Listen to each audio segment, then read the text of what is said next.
O eternal and almighty God, from whom all power and wisdom come, we are assembled here before thee to frame such laws that may tend to the welfare and prosperity of our province. Grant, O merciful God, we pray thee, that we may desire only that which is in accordance with thy will, that we may seek it with wisdom and know it with certainty and accomplish it perfectly, for the glory and honor of thy name and for the welfare of all our people. Amen. We acknowledge we are gathered on Treaty 1 territory, that Manitoba is located on the treaty territories and ancestral lands of the Anishinaabe, Anishinaabe, Dakota Oete, Dene, Tsuut'ina, and Neothog nations. We acknowledge Manitoba is located on the homeland of the Red River Métis. We acknowledge northern Manitoba includes lands that were and are the ancestral lands of the Inuit. We respect the spirit and intent of treaties and treaty making and remain committed to working in partnership with First Nations, Inuit, and Métis people in the spirit of truth, reconciliation, and collaboration. Please be seated.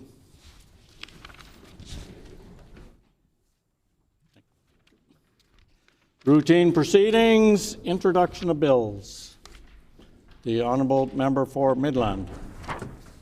I move, seconded by the member for Lac Du Bonny, that Bill number 224, the Budget Bill Public Accountability Act, be now read a first time.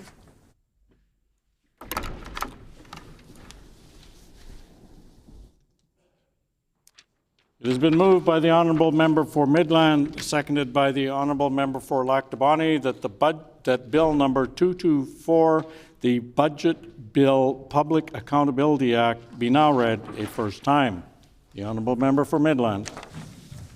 The Budget Bill Public Accountability Act will ensure that any budget implementation bill must be referred to a standing committee that allows public representations on the budget bill, and that the committee shall sit for a minimum of 10 hours of public hearings.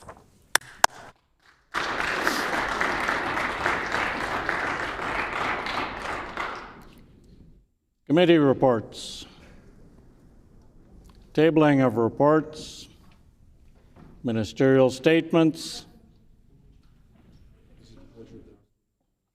Oh, yes. Is it the pleasure of the House to adopt the motion? Agreed and so ordered. Committee reports. Tabling of reports. Ministerial statements. Member statements. The Honourable Minister of Environment and Climate Change. It is an immense honour to rise today to recognize the late Kirk Cadman and the Cadman family, as well as the incredible work of Transplant Manitoba. Kirk Cadman was a kind and energetic young person who always went out of his way to ensure those around him felt cared for and welcomed. He spent much of his teenage years competing at the University of Manitoba as a national caliber track and field athlete and broke 2 provincial records, one in the 400-meter hurdles and the other as a member of the 4x400-meter relay team. Tragically, Kirk passed away at the age of 20 from a car accident. It was at this time in 2023 the Cadman family selflessly decided to donate Kirk's organs, saving the lives of 7 other people. The Cadman family has continued Kirk's legacy by hosting the Kirk Cadman Memorial Classic Track and Field Meet, creating the Kirk Cadman Scholarship, and speaking out on the importance of organ donation. All of this in the hopes of inspiring others to give the gift of life as Kirk did. The Cadman family's strength in the face of such grief is truly inspiring. It is through the important work of Transplant Manitoba and the heroism of organ donors like Kirk that those in need of transplants are given a second chance at life. Yet each year, thousands of people wait for life-saving transplants, and many do not receive them in time. Transplant Manitoba works tirelessly to raise awareness about the importance of signing up to save lives by committing an intent to donate on signupforlife.ca. Signing up takes less than 2 minutes and can make a life-saving difference. With the demand for transplant far outpacing the number of donors, 1 person dies every 36 hours in Canada while waiting to be the recipient of an organ donor. Let us honor Kirk's heroic legacy by sharing the importance of organ donation, by encouraging others to register their intent to donate and supporting the work of organizations like Transplant Manitoba. We can follow in Kirk's footsteps and help save lives. I would ask all members to join me in recognizing the Cadman family, Scott and Amanda, and from Transplant Manitoba, Roberta Casilny, Krista Maxwell, and Dr. Owen Mooney. Thank you.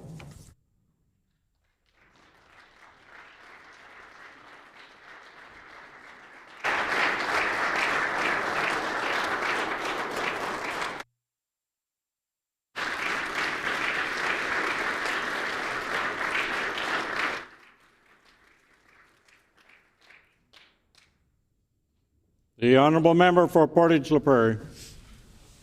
Honourable Speaker, Kelly Verway was truly one of a kind. I knew Kelly, but then again, almost everyone knew Kelly. She was everywhere. Kelly was one of the hardest working people many of us will ever know. She had a full-time job promoting economic development in Portage-La Prairie. She had a part-time job cleaning houses. She volunteered almost every event our community hosted. She and her fiancé, Travis, built and installed lights on Portage's Crescent Lake so people in the community could skate at night. And when they had a dream to take a little trailer and turn it into a mobile bar called Roasts and Toasts, it was such a great success, the Portage Chamber of Commerce named Kelly and Travis the Outstanding New Entrepreneurs of the Year just last year. It didn't matter if you met Kelly in passing, or worked with her, or volunteered with her, went to school with her, or bought a drink from her. You were Kelly's friend. Kelly had so many friends, young and old. Kelly loved to be around people. At Kelly's celebration of life, we heard a story about a monster-sized dining room table in her house in High Bluff that she wanted so she could host big dinners for family and friends. There's a lot of people here today who are making sure Travis is never alone at that table. The last thing I want to share about Kelly is there were two words that were not in her vocabulary: can't and no.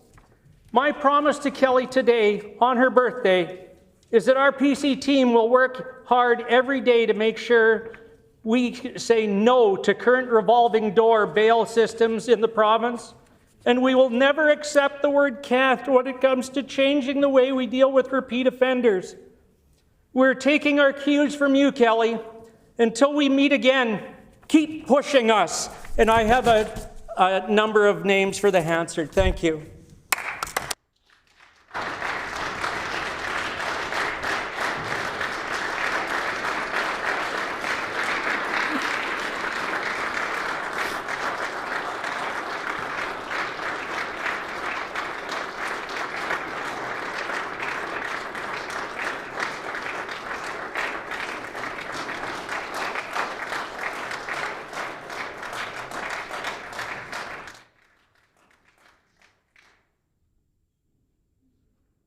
The honourable member for Kirkfield Park.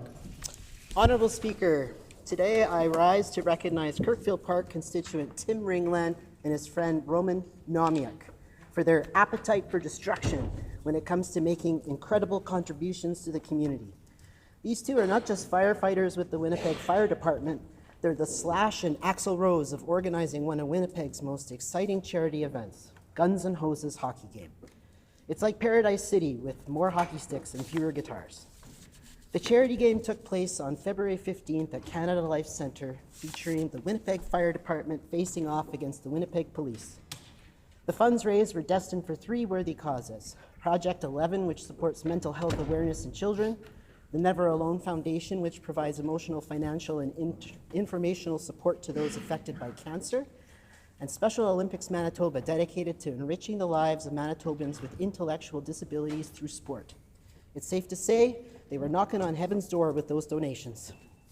In 2023, both Roman and Tim participated in the Winnipeg World Police and Fire Games. Inspired by the energy of those events, they decided to revive the Guns and Hoses charity event, which had been sleeping like a baby for about 8 years.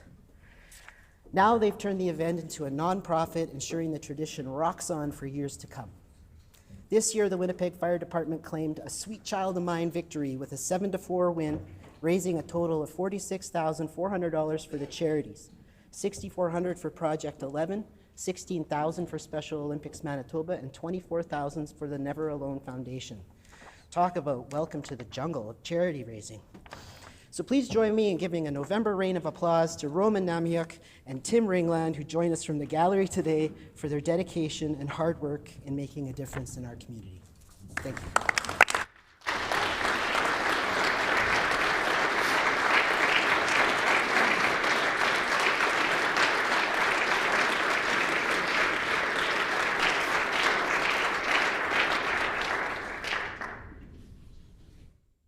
The honourable member for Lakeside.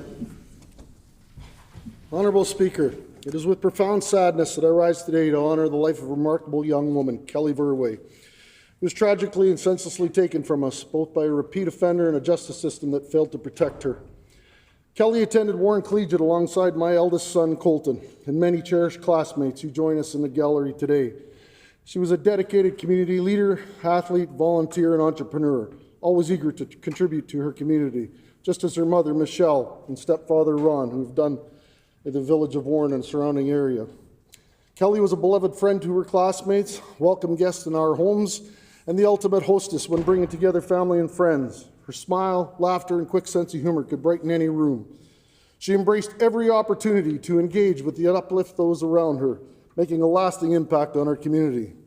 A true role model for future generations, Kelly was a passionate advocate for initiatives that made our communities better places to live, work, and play.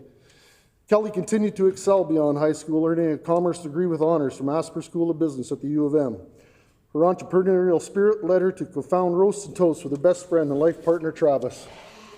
Together, they grew their business into an award-winning success poised for expansion. Kelly meant so much to so many. Today, on what would have been her 29th birthday, her family and friends have gathered in the gallery with a shared hope to push for change in our justice system so that no other family has to endure such a tragic and preventable loss. I want to share some words of Kelly's mother, Michelle. She was family first, always. It is too hard to put into words what our family has felt. And from every day, for the rest of our lives, we will bear the immersed loss of her presence. We miss who she was, and we grieve all that she was going to be. May Kelly's memory serve as a call to action, inspiring us to fight for a system that truly protects the innocent. Honourable Speaker, I submit some of the names of Kelly's friends and family in attendance in the gallery today for inclusion and answer. Thank you.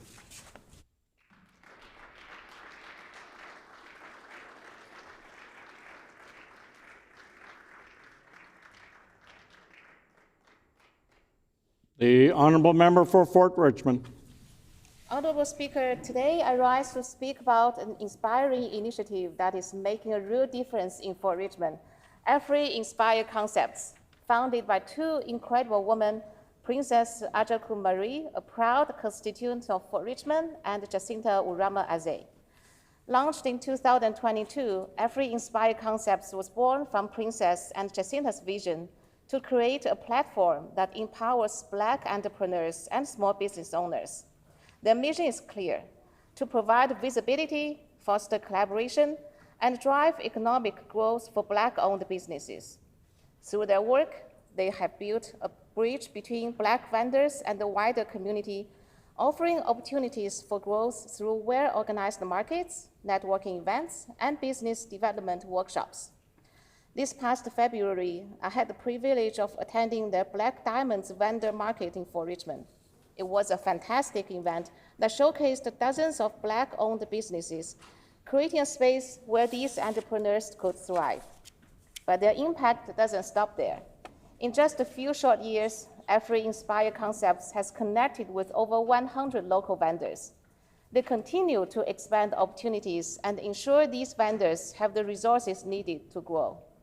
Many of these vendors are from Fort Richmond, individuals who came to Manitoba with big dreams and immense potential. Princess and Jacinta have shown us that when we support local businesses, especially those that nurture inclusivity and economic empowerment, we help build a stronger, more united community. I invite my colleagues to join me congratulating these remarkable individuals: Princess, Jacinta, Nana, Edwin, Olayinka, Joy, Philomena, Tochuku, Ibukunolowa, and Francisca. I would like to enter the names into Hansard. Thank you, Honourable Speaker.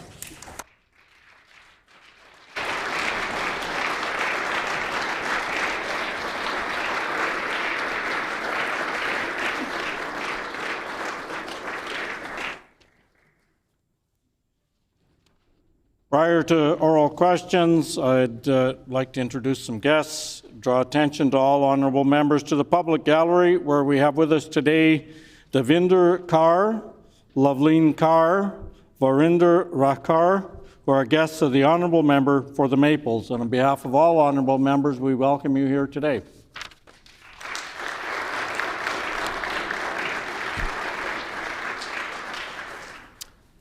Oral questions. The Honourable Leader of the Official Opposition.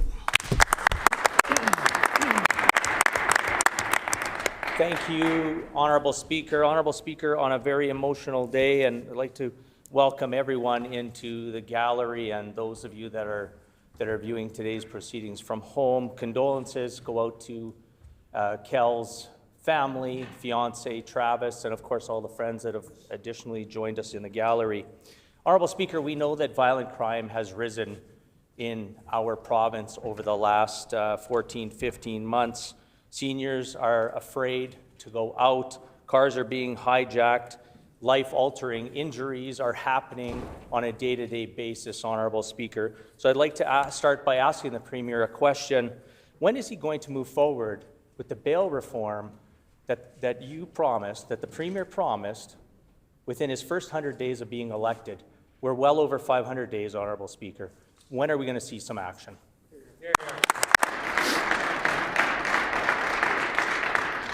The Honourable First Minister. We've already taken action. We did so within the first months of taking office, but we'll get to the politics in a second. On behalf of the province of Manitoba, I want to offer Kelly Verwee's family our sincere condolences. Having your loved one taken from you far, far before her time was very, very unjust. We all know that it was very unjust, but that injustice was compounded by those lingering unanswered questions which remain. And the fact that the bail system has been the source of some of those unanswered questions that leave you wondering what if, what might have been, calls all of us to action. So we're willing to work across the aisle here to ensure that Manitobans are safer. We have taken steps, but clearly there is much more work to do. But in the first instance, the compassion, the empathy, the sympathy that we feel for you is very strong, and that extends to every Manitoban in every corner of this province. First time has expired. The Honourable Leader of the Official Opposition on a supplementary question. Thank you, Honourable Speaker, and it gives us encouragement that the words from the Premier that we should be seeing the Opposition Day motion this afternoon receive full party, all-party consent to move it forward. Honourable Speaker, we've had 3 shootings in our area, 10 to 12 days. Within the last 10 to 12 days, it appears that there is a gang situation brewing. This is a quote from the Winnipeg Police Service. Just days ago, the Premier's Justice Minister released an individual that was charged with 5 counts of making, printing, publishing, and possessing child pornography. So I'd like to ask the Premier, what level of crime does it take to have an individual stay locked up?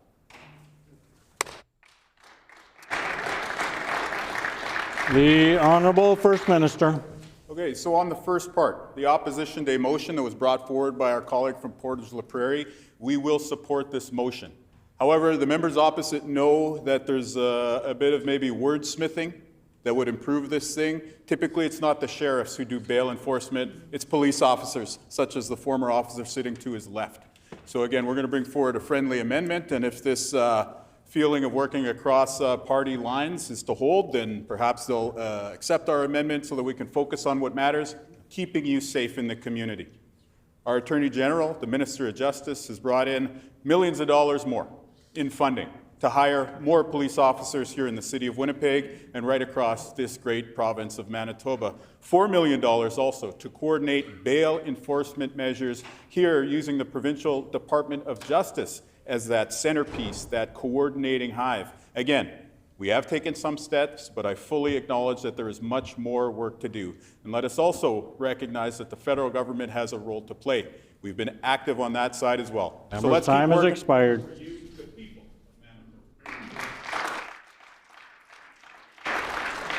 The Honourable Leader of the Official Opposition on a final supplementary question. Fact, Honourable Speaker, the Premier has not changed the violent reality on our streets in well over 500 days.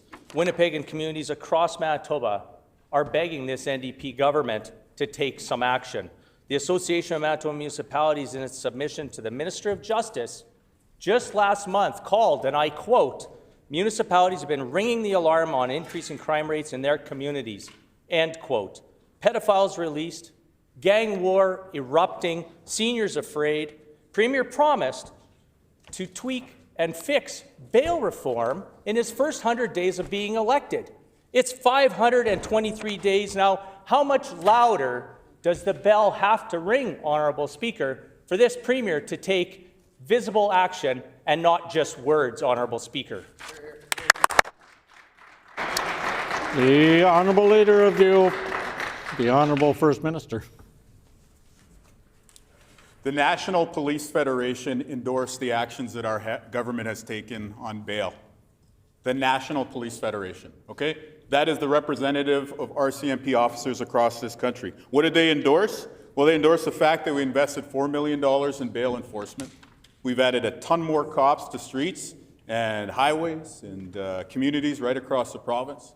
We've hired Crown attorneys, and something that didn't happen when the member opposite was in government, we provided direction to Crown attorneys to be tough on bail so that we can be tough on crime in this province. But here's the thing. The National Police Federation endorsed plan of action is just the start. We are working with the Association of Manitoba Municipalities. I'll table for the member opposite the joint letter from the organization that he just referenced, signed by them, the AMM, and the Attorney General to the federal government, asking them to match the leadership that Manitoba has shown. So again, the National Police Federation has said time has expired. but that's not good enough. We have much more work to do. The Honourable Leader of the Official Opposition on a new question. Thank you, Honourable Speaker. Honourable Speaker, August 17th, 2023, the Leader of the NDP told Manitobans unequivocally that, I quote, "I will implement stricter bail measures to keep violent criminals out of our communities," end quote. That was his 100-day promise. On November 19th, 2024, the Leader of the NDP doubled down on this soundbite, telling Manitobans that he would, and I quote, "stop violent crime," end quote. On January 15th, 2025, Kel Verwey of Portage La Prairie had her life taken in a senseless and preventable tragedy involving a stolen vehicle driven by a criminal released by the Justice Minister. Why did the Premier fail to protect Kelly? Had the pleasure of meeting the family earlier today, after he had promised within 100 days to fix the bail reform, and it's now over 523 days, Honourable Speaker. Time has expired. The Honourable First Minister. To Kelly's family, I am absolutely sorry for your loss. The fact that you've come down here to your building, the people's building, the legislature, to get action, that's democracy. That's right. That's how our system works. You have a voice, you're using it, I commend you.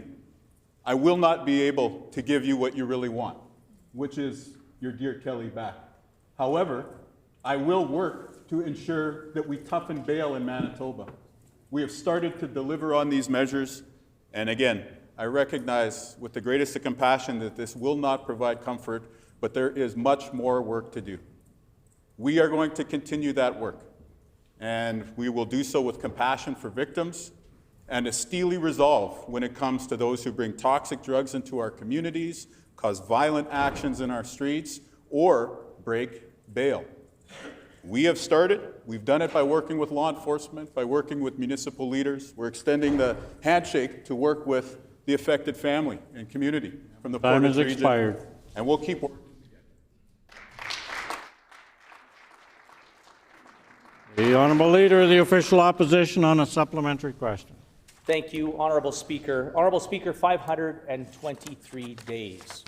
The Premier had promised in the last election, he ran on it, promised it, and today we still see no action. Portage Mayor Knox wrote to the Minister about this tragedy, calling it, quote, both devastating and infuriating. I table that letter. James Hilton has been charged with dangerous driving, causing death, driving while impaired, and failing to stop at the scene of the accident. RCMP confirmed at the time of the crash he was wanted on an arrest warrant. Court records show Hilton pled guilty to possession of charge last year. On behalf of the family of Ms. Verwey, her family, her community, and Mayor Knox, how can this be acceptable? And to the Premier, can you move forward on the promises you made over 523 days ago, Mr. Premier? The Honourable First Minister. Two questions there, here are two answers. The first one, it is not acceptable. It will never be acceptable. Nobody is arguing that it is acceptable. What we are arguing is, let's work together. Let's address what's going on here. I think everybody who looks at this issue, not through a partisan lens, will understand that there are long-standing issues at play here that we need to work together to respond to. Here's a letter that all of the premiers and I wrote, I will table for the House, to the Prime Minister. The federal government has an important role to play in this initiative. Second part of the question, when it comes to the commitments that I made in the election, I committed to a 5-point plan to strengthen bail. Under the leadership of our Minister of Justice, we have implemented all 5 of those points. The National Police Federation said that our province is a leader. But again, clearly, as long as things like this are happening, there is more work to do. So let's work together, communities across the province, to make people safer in Manitoba. The Honourable Leader of the Official Opposition on a final supplementary question. So the family wants to see positive change, not partisan politics on this topic, Honourable Speaker. They're not my words, they're his words, Honourable Speaker. He ran in the last election to do bail reform, and he said he would do it in the first 100 days. We're 523 days, Honourable Speaker. As Mayor Knox said, and I quote, "This individual known to the police had an active arrest warrant at the time of the crash. He should have been in custody, not behind the wheel of a stolen truck on our highways. This is a systematic failure, plain and simple, and it cost an innocent young woman her life." He promised he would stop violent crime. He promised that he was going to make bail reform. Why was James Hilton not in custody the day that he was driving that stolen vehicle, Honourable Speaker? The Honourable First Minister. Extending condolences to the family of Kelly is important because it is to serve people like these family members that we come to work each and every single day.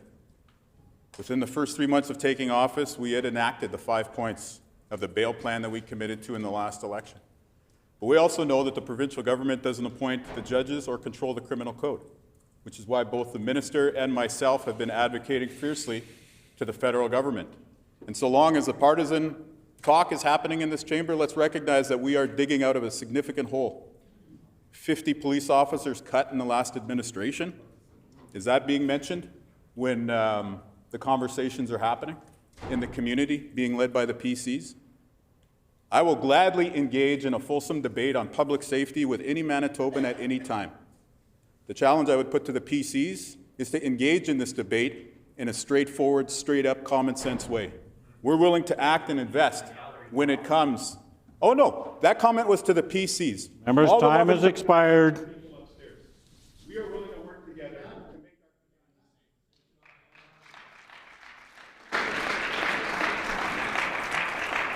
make The Honourable Member for Portage-La Prairie. Honourable Speaker, Mayor Knox's open letter to this minister states, and I quote, "Enough is enough." We as leaders need to step up. They need to make hard decisions and really show some courage to implement bail reform and mandatory treatment programs. End of quote. I table that letter, and I have enough copies for the entire caucus to please read it. To the minister, I ask, if his bail monitoring program works, why are families like Kelly's torn apart by the actions of repeat offenders? Thank you, Honourable Speaker. The Honourable Minister of Justice. Honourable Speaker, I wanted to publicly offer my condolences to the family, to the friends to the whole community of Portage La Prairie, many of whom who've taken the opportunity to come here today. I had an opportunity to chat with them before coming into the chamber here today to offer those condolences privately, but I wanted to do so publicly as well. I've done so also with the Mayor of Portage and other leadership in the area, and I want to assure them that their efforts here today go a long way, and we appreciate them stepping up in such a difficult time has expired. to come here. The honourable member for Portage La Prairie on a supplementary question. Honourable Speaker, Manitobans have joined us here in the chamber from all over the province to demand change. We can start the pathway to meaningful, nonpartisan change today. The minister can commit to striking an all-party committee where PC, New Democrat, Liberal, and Independents can come together to address one of the defining issues of our times. Manitobans are demanding action. Will the minister answer the call and create and empower that committee today? Yes or no? The Honourable Minister of Justice. As I've said, having family, friends, supporters here today helps to shape how the debate goes down. It helps shape how we as legislators are able to respond. And to me, that's what's important. It's about response. It's about taking action. It's not about blame. It's not about kicking a political football down a field. It's about actually taking real action here in the province of Manitoba. That's what I've been focused on. That's what our government has been focused on. That's what I'm committing to the families here today, to honor Kelly, that we today are committed to taking further action. I'm happy to work with members opposite. Of course, members of our team have been laser focused on this. There's lots that we can do. We're going to continue to work, and I'm happy to work with whoever wants to work on that. The honourable member for Portage La Prairie on a final supplementary question. Honourable Speaker, it was a really simple question. Yes or no? The minister had clear choice. Yes, I want to work across party aisles to address the fact that our criminal justice system is leaving Manitobans feeling alone and abandoned. Or no, I don't. Unfortunately, he chose wrong. I suggest the minister shouldn't speak to me or the camera. He should speak to the families that have come here today, the families that aren't here today but have suffered through this. Why does this minister refuse to put party politics aside and give Manitobans what they so desperately need? Action on public safety, not a lot of talk. Thank you.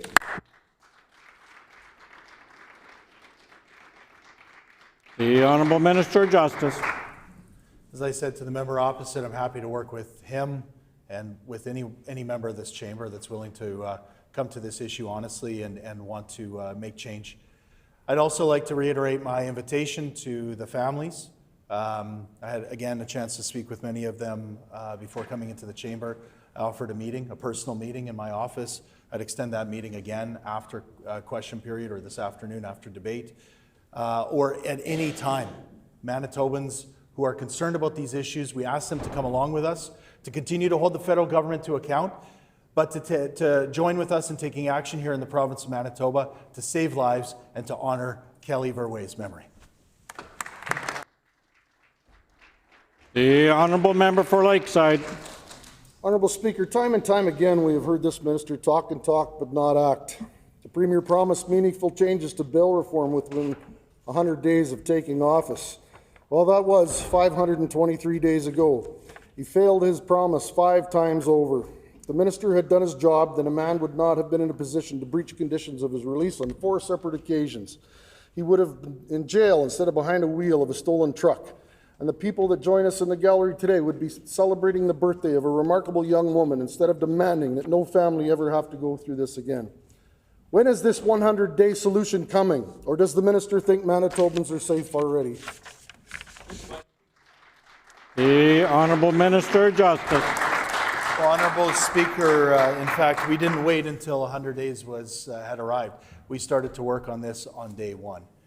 The path forward that we implemented was at the guidance of the National Police Federation, the representatives of RCMP in this province and across the country. And what we saw was under their specific plan and their recommendations, there were in fact actions that we could take at the provincial level. We could send a clearer directive to our Crown prosecutors. We could enhance enforcement in community by adding law enforcement, by beefing up our own resources in department, that we could better share data amongst jurisdictions to make a real difference. That work has been recognized at the federal government level, but we're going to keep working. First time has expired. The honourable member for Lakeside on a supplementary question. Honourable Speaker, there are other anniversaries. Thursday will mark 1 year since that Minister of Justice stood in this House and promised that his 5-point bail plan will solve everything. He promised it would address repeat offenders. He promised public safety. He promised a lot of things. He delivered on nothing. Empty promises, that's all. The minister said we were leading the country on this file a year ago. I challenge the minister to look to the people that have joined us today and stand by his words and his declaration of mission accomplished. The Honourable Minister of Justice. Well, as I said, Honourable Speaker, I had a chance to personally talk with many of the folks in the gallery here today, to shake their hands, to offer my condolences personally.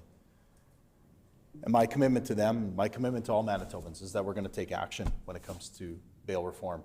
We're going to take the action that we can take here in the province of Manitoba. We're not going to turn it into a political issue. We're not going to kick it down the field and say maybe some other level of government should deal with this. We're going to take the action that we can here in the province of Manitoba.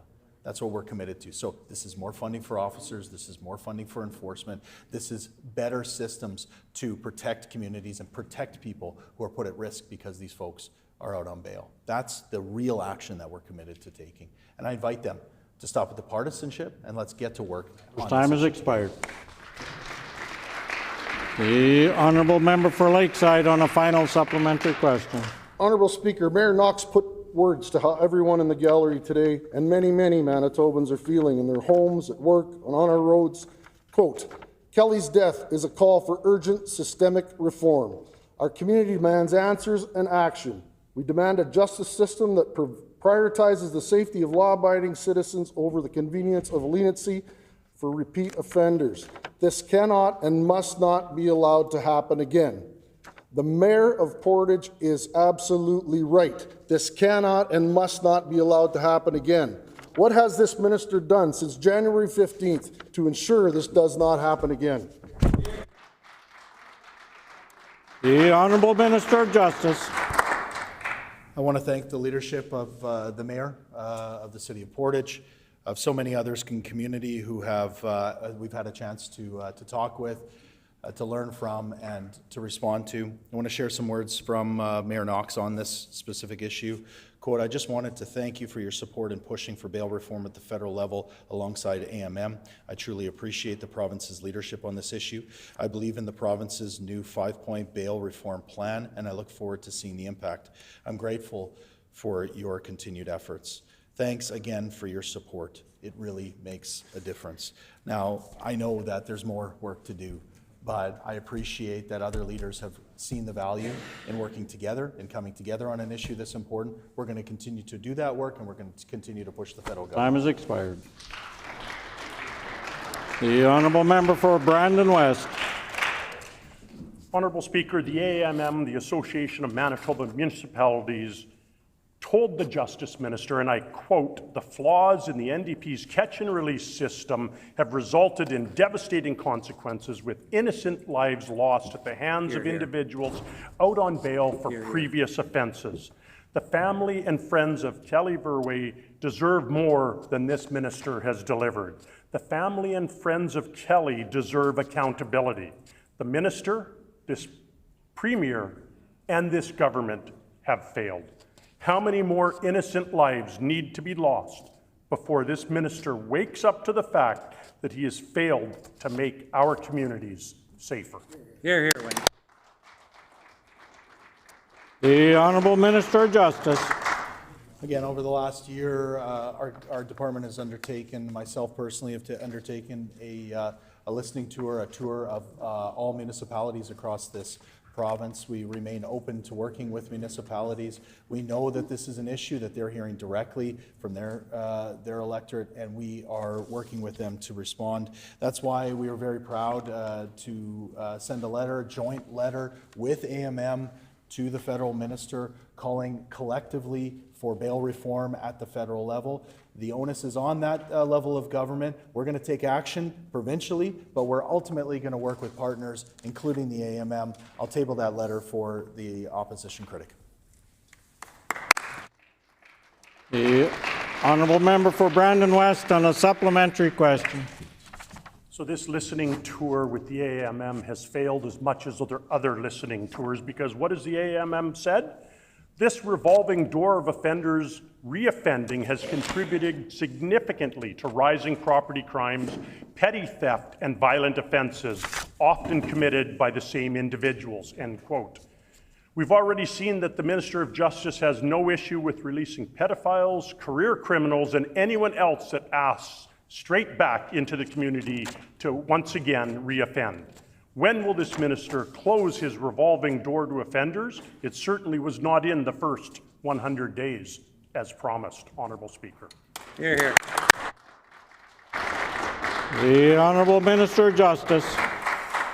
Well, again, I'll leave it to the member opposite to criticize the work of the AMM. I believe that they do a good job in reaching out to members across this province and listening to people. We were very proud to join with them in that endeavor, to work with them, to continue to listen. That is part of the work that we are undertaking, because it really matters if we're working with our partners in municipalities, in cities and towns across this province, and with the city of Winnipeg and the city of Brandon and the city of Portage. This is where we're going to have the biggest impact. So again, we've got support from Mayor Knox, we've got support, and we're working with AMM. We ask the members opposite to put down their partisan approach and work with us on this issue. Time has expired. The honourable member for Brandon West on a final supplementary question. Oh, Honourable Speaker, there was certainly no attack to the AMM. If the minister would listen in this chamber like he says he listens in the community, then he would have heard the message loud and clear. The AMM calls for bail reform continues to grow across the province as communities grapple with violent repeat offenders who wreak havoc, committing random and brazen acts only to be released back into the streets within hours, end quote. The AMM said this last month. This failed minister stood with the Premier saying they would, quote, implement stricter bail measures and keep violent criminals out of our communities. When is this minister going to wake up to the reality that what's needed is sanctions and not just sound bites? The Honourable Minister of Justice. No, as I said, Honourable Speaker, this is about action. And that action started with our government committing to a 28% increase in funding to municipalities to support law enforcement. That's to make up for, of course, 7.5 years where there was a freeze to those municipalities. So that support for municipalities isn't just words, it is action. We've committed to a 2% escalator going forward. But beyond that, within the Department of Justice, we're willing to take the steps necessary. We're adding additional officers. We're bringing in more enforcement measures. In fact, we're bringing back the electronic monitoring program that was unfortunately cut by the previous government. That's right. This is the kind of action that will make a difference. And we ask them to join us. All members' time has expired. The honourable member for Agassiz. Over the weekend, the MMF issued 2 separate news releases correcting the family's minister. Despite claiming over $11 million in funding, the reality is MMF are only receiving $2.4 million, which is just not enough to prevent the layoffs of 63 staff members and cuts to essential programs. The MMF said, and I quote, which I'll table, regrettably, by virtue of the provincial and federal governments laying blame at each other's feet, we are still being forced into the position where we must lay off blameless, hardworking employees. The audacity of this minister to stand in this House and make a statement that is so inaccurate, it required the public correction. Why did the minister mislead Manitobans about the actual funding amount and the devastating impact these cuts will have? Will she apologize? The Honourable Minister of Families. Honourable Speaker. And again, once again, I want to say as the Minister of Families, I appreciate all of those social service workers that are on the front lines of caring for our most vulnerable children.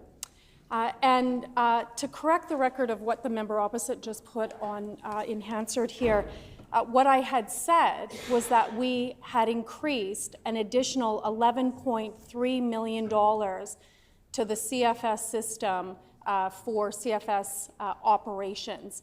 I didn't say that it was 11.3 just for MMF. So that is what I said last week, and I stand by that.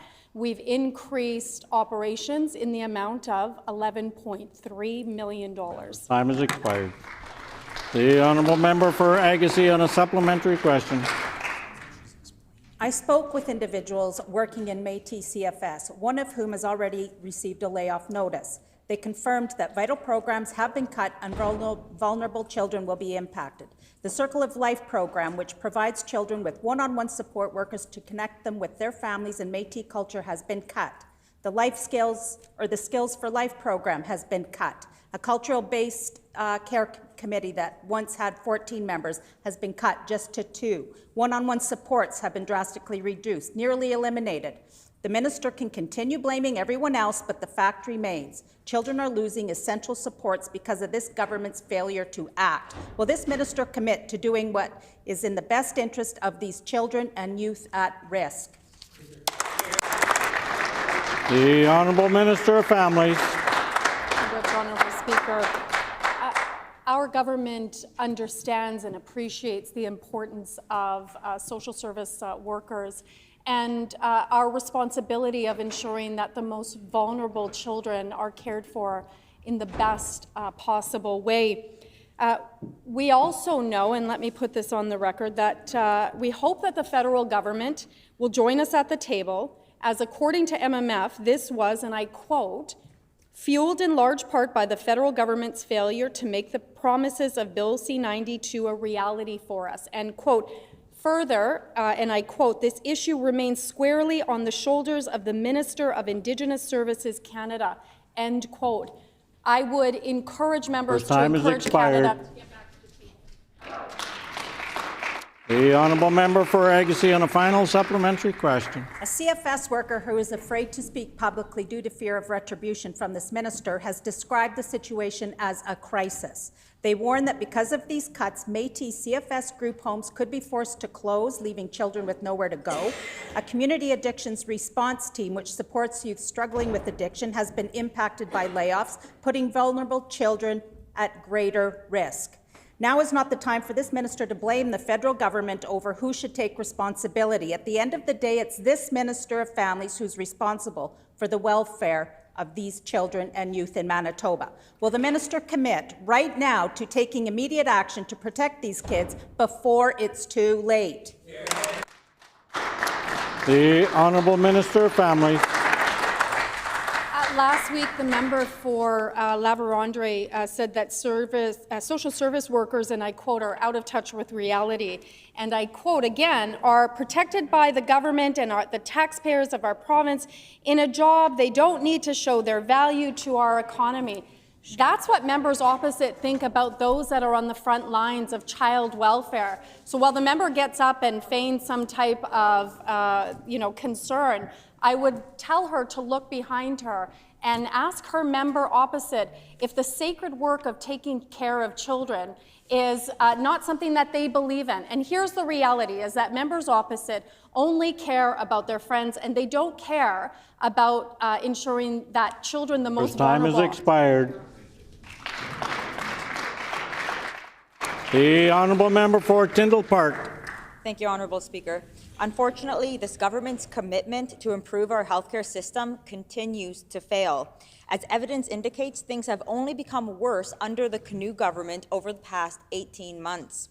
There has now been 2 healthcare unions having to resort to striking, and the minister waited until the final hours in both instances to make only tentative agreements with the Canadian Union of Public Employees and the Manitoba Association of Healthcare Professionals. Does this supposed pro-union government feel tentative agreements at the final hour is the most effective way to fix healthcare?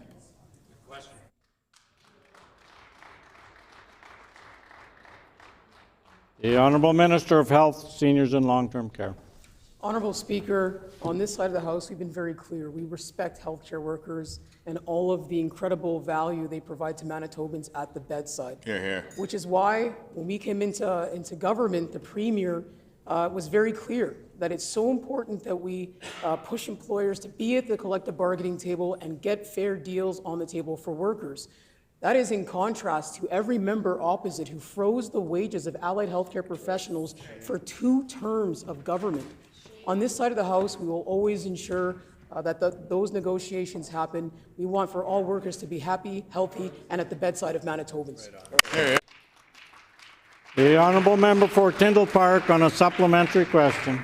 Honourable Speaker, the Manitoba Association of Healthcare Professionals released a survey indicating 96% of allied health workers voted in strike. In addition, an alarming 59% of staff said morale has only gotten worse since this government was elected.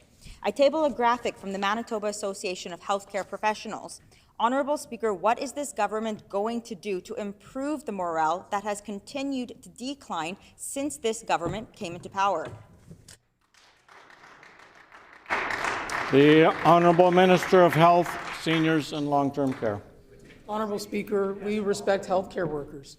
On this side of the House, we have a belief fundamentally that they should be treated with respect and that we have to take care of the people who take care of us. That is something that has informed our listening tour. It's why we've invested in having more allied healthcare professionals on the front lines. Net 100 new healthcare workers, allied healthcare professionals at the bedsides of Manitobans.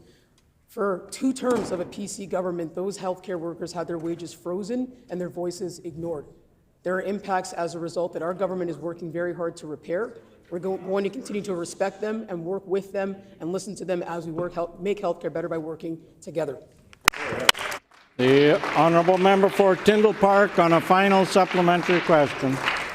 Honourable Speaker, last month the MNU President Darlene Jackson said that there's very little transparency from the provincial government regarding the state of healthcare, and nurses aren't seeing any significant changes despite the NDP's plan to fix the system. Furthermore, Jason Linklater, the MAHCP president, stated 96% of workers voting to strike shows a profound level of disappointment, and what sticks out the most to me is it indicates a profound lack of trust. I table these quotes from the House. Honourable Speaker, after hearing these comments from union presidents, will this government acknowledge the concern about the lack of transparency since they've taken office? The Honourable Minister of Health, Seniors and Long-Term Care. Honourable Speaker, we have hundreds, almost 500 net new nurses on the front lines of our healthcare system, hundreds of net new allied healthcare professionals. We recognize that one of the most important things to change in the healthcare system to benefit healthcare workers is the culture. We also know that it takes time to change culture, and when you have a previous failed PC government that disrespected workers, fired them, froze their wages, and didn't care about listening to their voices, those efforts take time. But our government is committed to doing that work on behalf of Manitobans each and every day. We will put in tireless efforts to make sure we're moving healthcare in a better direction, which we're seeing. That member would be served well to ask the members on that side of the House why they treated healthcare workers with disdain for 7.5 years of government. The Honourable Member for Radisson.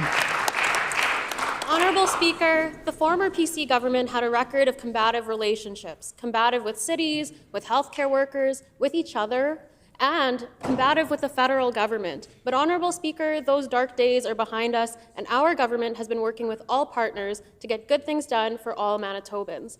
Earlier this year, our health minister signed a historic deal to bring pharmacare to our great province, in addition to our universal birth control program launched last year. Can the Minister of Health share the impact of this historic deal with the House and how it will bring Manitobans the support that they need? The Honourable Minister of Health, Seniors and Long-Term Care. I'm so proud to share that with the House today that Manitoba is the first jurisdiction in Canada to reach this historic deal that will see more Manitobans getting access to the pharmacare they need. Our deal with the federal government secured $219 million to extend universal birth control, diabetes medication coverage, and gives us the ability to cover hormone replacement therapy for mature women and those who need it in Manitoba.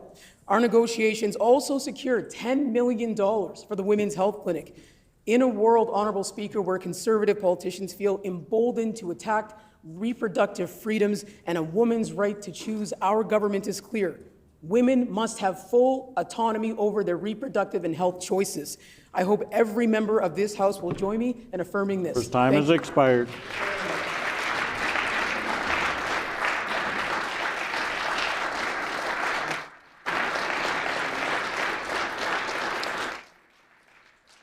The time for oral questions has expired. The Honourable Minister of Justice. Honourable Speaker, I would like to ask leave of the House that we observe a moment of silence in honour of Kelly Verwey and in memory of the impact that she's had in our community and alongside her family and friends who have joined us in the gallery today. Is there leave for a moment of silence to honour the memory of Kelly Verwey?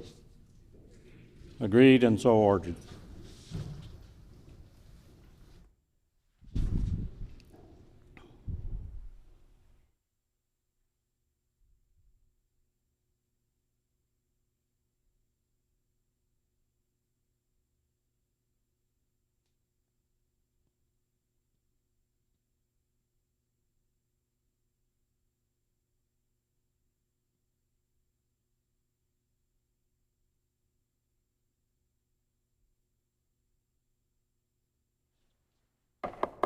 Thank you.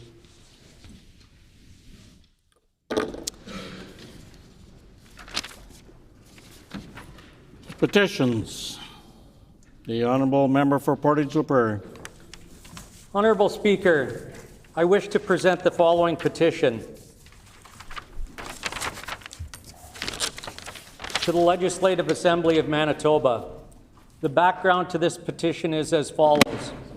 Number 1, Kelly Verwey, a beloved young woman from Portage-la Prairie, Manitoba, was tragically killed in a car crash caused by a repeat violent offender with a long criminal history. Number 2, despite repeated violations of his bail conditions, the offender was free to roam the streets and to ultimately claim Kelly's life. This tragedy was entirely preventable.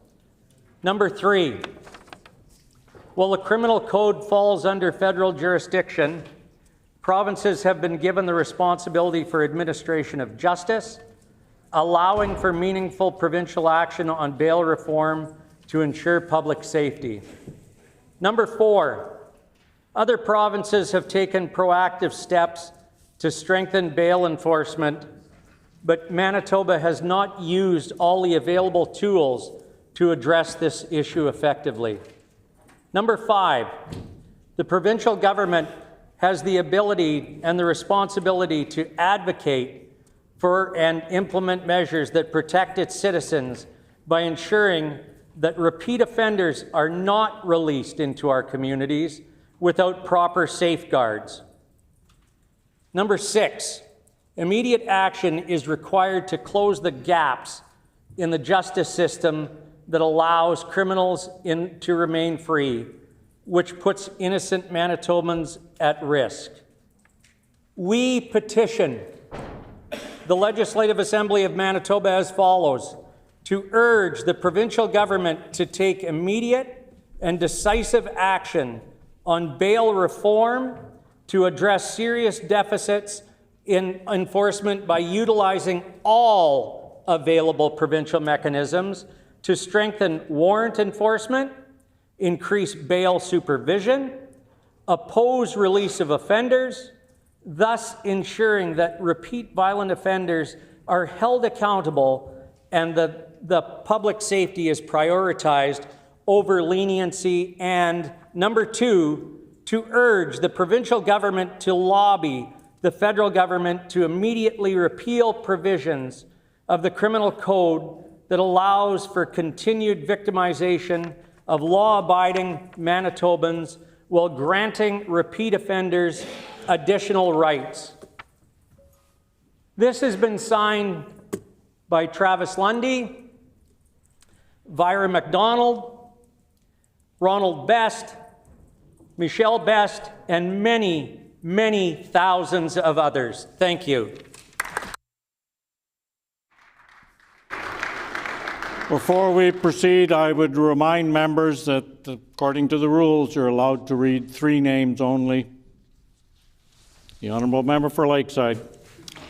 Thank you, Honourable Speaker, and I wish to present the following petition to the Legislative Assembly of Manitoba.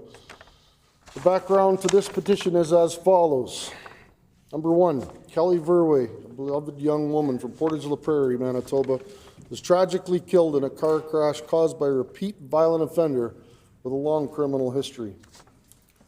Number 2, despite repeated violations of his bail conditions, the offender was free to roam the streets and to ultimately claim Kelly's life.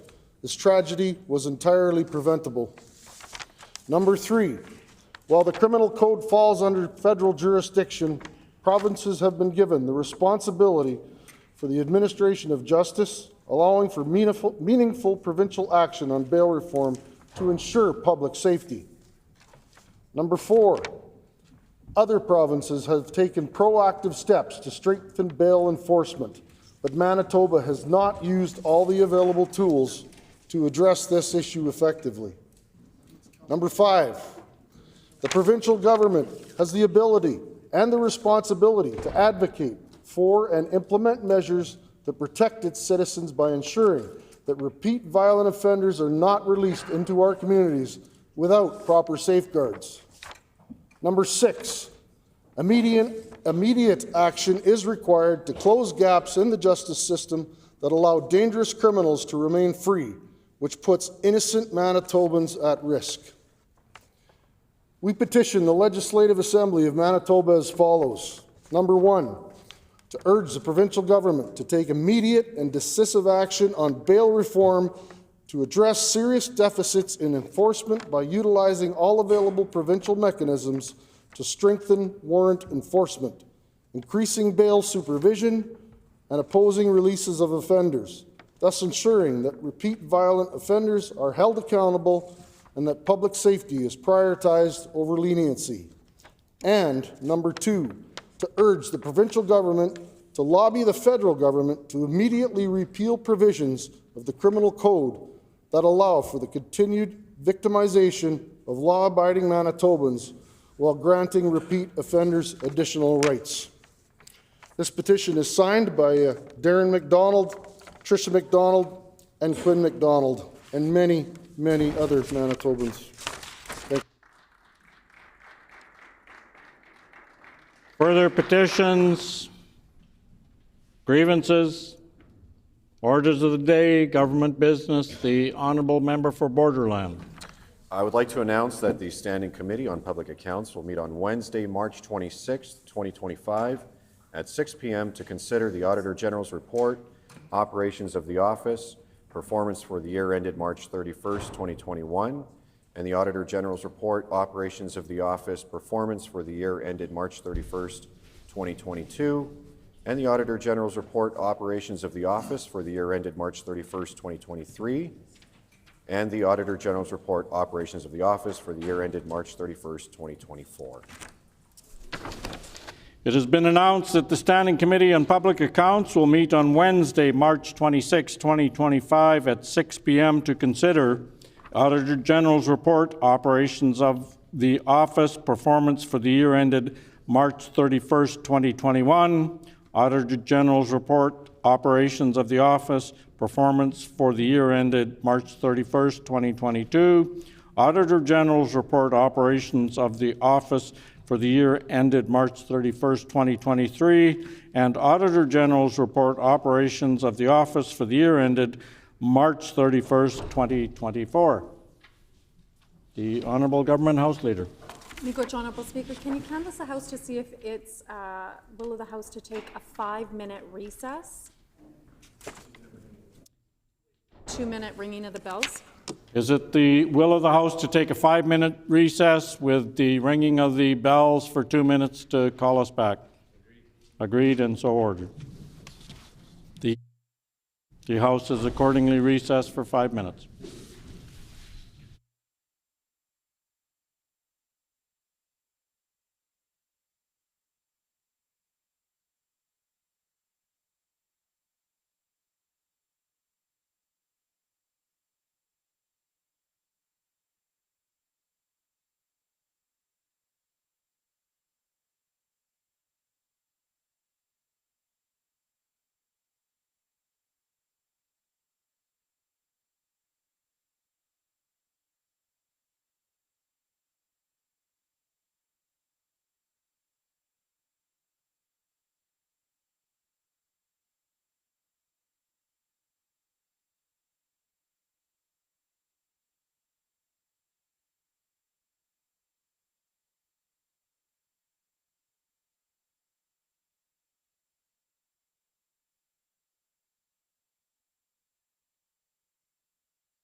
Order, please. The 2-minute warning of the ringing of the bells has expired. I'm calling the House back to order.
All right, I believe that we're ready to resume proceedings. The honourable member for Portage-La Prairie.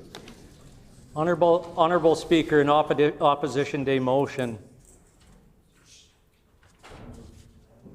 I move, seconded by the MLA from Lakeside, that the Legislative Assembly of Manitoba call on the provincial government to take immediate and decisive action to create a bail condition enforcement branch within the Manitoba Sheriff's Department to protect and safeguard Manitobans from individuals that violate conditions of their release. I so move. It's been moved by the honourable member for Portage-La Prairie, seconded by the honourable member for Lakeside, that the Legislative Assembly of Manitoba call on the provincial government to take immediate and decisive action to create a bail condition enforcement branch within the Manitoba Sheriff's Department to protect and safeguard Manitobans from individuals that violate conditions of their release. The Honourable Government Leader on House Business. House Business, Honourable Speaker. Could you please canvass the House for leave to allow the Minister of Justice to move an amendment to the Opposition Day motion moved by the member for Portage-La Prairie despite Rule 33, bracket 16. 31, 16. What did I say? Is there leave to allow the Minister of Justice to move an amendment to the Opposition Day motion moved by the member for Portage-La Prairie despite Rule 31, bracket 16? Is there leave? Leave has been granted. The honourable member for Portage-La Prairie to speak to the motion. Honourable Speaker,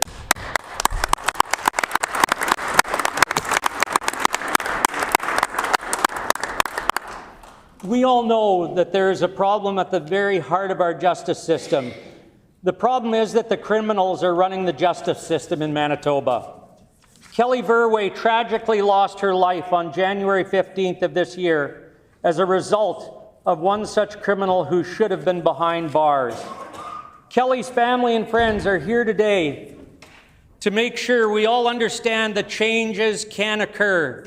The people of Manitoba have sent hundreds of petitions calling for immediate change. The individual who killed Kelly Verway had breached bail conditions many times, and yet was out of custody and free to commit more crimes between July 24th and January 25th, James Hilton was released several times despite possession of meth, opioids, breaking and entering, trespassing. He was charged with violating his release conditions on December 14th, 17th, 31st, and January 1st, 2025. 4 times in just 2 weeks. Yet instead of being in jail where he would be unable to commit further crimes, he was out. Manitobans have told me they're afraid to leave their homes for fear of criminals because they know there will be no repercussions and they will simply commit crimes. An example of that is just in a few petitions we read today. Those petitions were signed from every corner of Manitoba. In just 2 short weeks, over 3,000 Manitobans have signed this petition. There are still over 70 petitions sitting in my office. People are so passionate about this issue, we have a petition returned from Manitobans wintering in Mexico. To all of you that are in the gallery today, and all of you that have signed the petition, thank you for sending this clear message.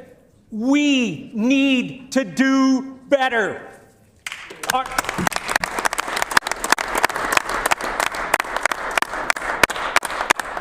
Our RCMP and police officers are doing everything they can to protect our communities, but they are hampered by our current laws. An example of this is an ongoing issue happening right now in Portage-la Prairie. The actions of one individual have resulted in 80 pages of issues compiled by Safer Communities Manitoba, over 40 reported calls to the RCMP, 19 calls to the Portage Fire Department, yet this person is currently allowed to roam freely. This individual is conducting illegal activities ranging from trading stolen goods, dealing drugs, sexual exploitation, and terrorizing other tenants in a Manitoba housing complex. This individual is creating a huge cost, not only to the taxpayers of Manitoba, but the taxpayers of Portage-la Prairie. It is time to put the responsibility on the people that can make a difference to this revolving door. According to Federal Department of Justice, provincial governments are responsible for prosecuting most criminal offenses in their jurisdictions, conducting bail hearings in relation to those offenses, and enforcing any conditions attached to a person who has been released on bail, including if there is a breach of bail conditions. It is our current government's responsibility to make these changes. The people that can make a difference are right here today in this chamber. The Opposition Day motion that I introduced today states those facts. Today, the Minister of Justice has an opportunity to stand in his place and commit to that change for Kelly's family and friends and so many others who have lost loved ones to criminal activity. I would challenge all members opposite to stand in their place today and agree to the declaration. We need bail condition enforcement branch to protect and safeguard Manitobans from individuals that violate conditions of their release. I encourage members opposite to reflect on Mayor Knox's letter to the Justice Minister and understand the pain and frustration within our community. Agreeing to make this change to create greater safety and justice for all Manitobans is something we must all do. On January 15th, our community was shaken to the core. What occurred was a senseless and preventable tragedy. The system can do better, it must do better, and failure is not an option. I am so incredibly humbled to represent the people of Portage-la Prairie. It takes incredible strength to be faced with adversity and loss and to channel that into something productive. Travis, Michelle, Jerry, and everyone else who's in the gallery today, your strength through this has been astounding.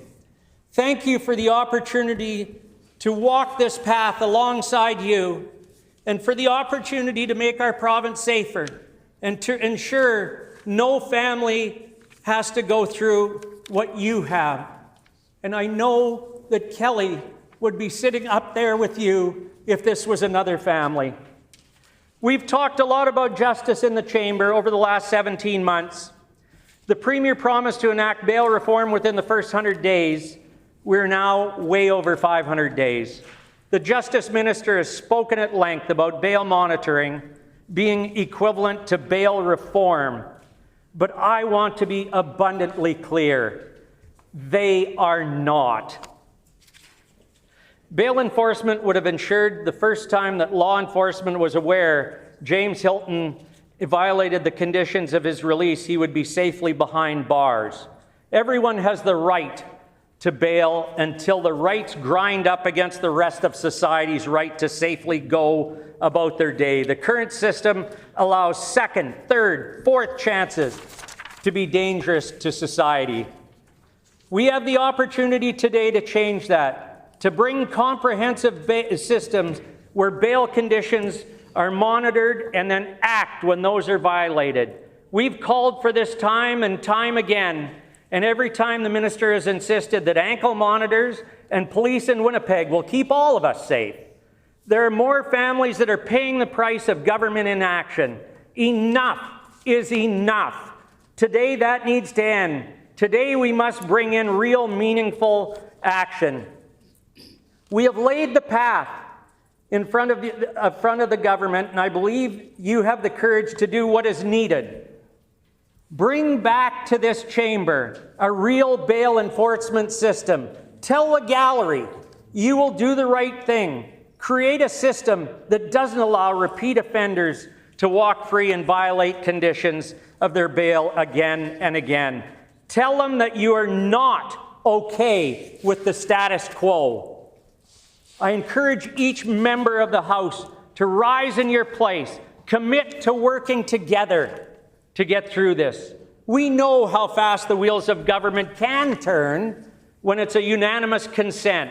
We can pass this motion, and the minister can get to work and bring something back that can be sent off to committee for Manitobans to have their say.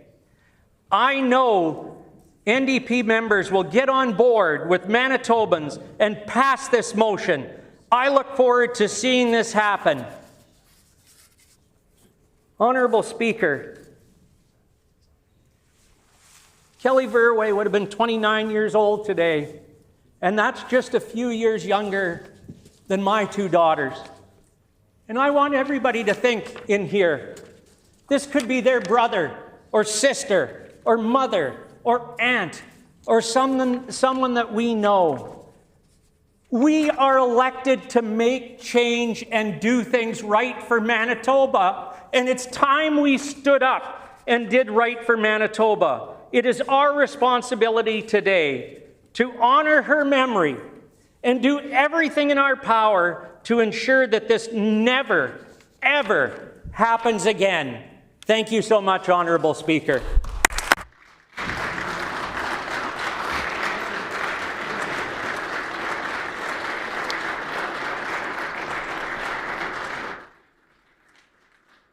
The Honourable Minister of Justice. Thank you very much, Honourable Speaker. I wanted to start by once again offering my condolences to the family, but more than that, I guess recommitting to them here again in this debate for further action around bail. I think what I hope folks have heard here today is that our government has certainly taken a lot of action in the first 18 months that we've been in government, but that we're also committed to doing more, that we're going to continue to work on this issue, that we're going to continue to make the changes we can here in the province of Manitoba to make the real investments when it comes to bail monitoring, when it comes to how our justice system puts conditions on folks who are out on bail, how we as a provincial government refocus and reorganize our department to ensure that bail is the #1 priority. And, of course, to refocus our efforts on lobbying the federal government. That's the work that we're committed to do. That's the work that we have been doing as a government. And I don't want to, I know that there are passions and there are certainly strong feelings. I acknowledge the work of members opposite in bringing this issue forward. I know there's personal connections. And so I certainly recognize and appreciate the work that they have done as well in continuing to bring this issue forward. But I hope that they come to this issue in a way that shows that bipartisanship that we're showing on the government side, that recognizes and acknowledges the fact that this is a federal government issue, that this is something that is ultimately incumbent on the federal government to make changes around. And it would be nice for members opposite to at the very least acknowledge the work that's being done to this point. They may not agree with everything. They may think it needs to go further. But I think it's important to acknowledge the real investments that ultimately weren't made under the previous government. This is the kind of work as legislators that makes a real difference in community. I've had a chance to travel across the province to speak to folks from every walk of life, from every different kind of community, in the north, in the south of our province, east and west. I've had a chance to go out and hear the frustration that people have around their feelings of public safety. And, one of the members of the family, I think, put it to me, what would you do if this was your daughter? How would you react? And that's a question that's difficult, I think, for every parent to contemplate in this place. But what I would hope that I would be able to say is that the actions that I'm taking would be no different, that we would still have the same focus, that we would be working day in and day out in the same way we are doing right now, whether it was my daughter or whether it was someone like Kelly. Someone like Kelly, who was not only an amazing person, but also had so much potential, had so much to look forward to. And I think, as I said, we have the family, we have the friends here, but we also have the wider community who has joined us in the gallery, that is willing to reach out to our office, to work with us, to reach out to the mayor's office, Mayor Knox's office. And we value that input so much. That is so valuable, again, to the work that we do here as legislators. What I'm not willing to do is to simply blame others, to simply say this is someone else's problem. The members opposite never missed a chance to blame the federal government when we raised the issue of bail reform and when we were in opposition. They never missed a chance to say, oh, well, it's not us, we can't do anything about it. I refuse to take that approach. I refuse to sit on my hands while we know we can make a difference. The actions that we've taken already is $4 million specifically targeted towards bail. Now, that's in a few different areas, Honourable Speaker. Number one, we want that more intensive bail supervision. And that's for those folks who are the most high risk and who are out in our communities. We want to ensure that we have that additional resources directly in the Department of Justice. That's province-wide. I know the member opposite was concerned that we were only focused on one area or another. It is province-wide. That work is very, very important. We've also been called on, when we met with the federal minister, he said, well, you need to do better on data collection and sharing. And we said, here, this is the actual numbers. This is the work that we've done. And he had to acknowledge that work and say that now it's incumbent on the federal government to step up and do their share. We've also set clearer directives to our Crown prosecutors. Now, Crown prosecutors, they live and work in the communities across our province. They know the impact that public safety has. But we've asked them, when they're going and they're talking about bail conditions, what can we do to listen to the concerns of the community? How can we keep these folks who are prolific offenders off the streets? And so we've made sure that we're supporting them. And we're continuing to work with law enforcement. And I just can't be any more clear about this. Under the previous government, there was a freeze, which is essentially a cut when it comes to the rising costs of policing across our province. Population went up, of course, inflation. The members opposite froze municipal funding. They froze police funding across our province. These are the folks who are actually doing this work to apprehend people. So we've increased it by 28% in last year's budget, but we've also committed to an escalator going forward, and that's going to be key to working on that partnership. That's why the AMM came out. That's why they've supported us. That's why Mayor Knox came out and supported and endorsed our plan. That's why Bobby Baker, who's the National Police Federation, the representatives of RCMP across the country, that's why he came out to support our 5-point bail plan. That's why Dave Delal, that's why the Winnipeg Police Service is supporting our actions. That's why members across this province are supporting our action. So we're going to continue to build those partnerships. We invite the opposition to come along on that journey. We want to make sure that we're doing that work together, because it's not a partisan issue. It shouldn't be a partisan issue. It should be an issue that we can all find common ground on. That being said, Honourable Speaker, Honourable Speaker, and I've had a chance to mention this directly to the member for Port Prairie, other members in the chamber. This is maybe just an oversight in terms of how the Opposition Day motion was worded. He specifically talks about the work of sheriffs. And I want to just be clear to members in the chamber, the sheriff's department here in our Justice Department, what they do is specifically around prisoner transport, supporting courts and security in courts. They don't do this work. We do have people in the field who do this work in probations and community corrections. That's where the money has gone, and that's why we want to make sure that we're funding them and we're continuing to build up, as he said, capacity to make sure. Yeah. So there's just some confusion, and so what we're hoping is that this can be treated as a friendly amendment, that folks opposite will understand just the nuance here, and that they'll understand that this small change will, in no way change the intent of what the member opposite was bringing forward, but will simply just make sure that it can be implemented in the way I think that he's expecting, and it's certainly how members of the family and folks who have come in. So, Honourable Speaker, I wanted to move, seconded by the Minister of Families, that the motion be amended by striking out all of the words after that and replacing that text with, the Legislative Assembly of Manitoba call on the provincial government to take immediate and decisive action to further enhance bail enforcement with law enforcement agencies to protect and safeguard Manitobans.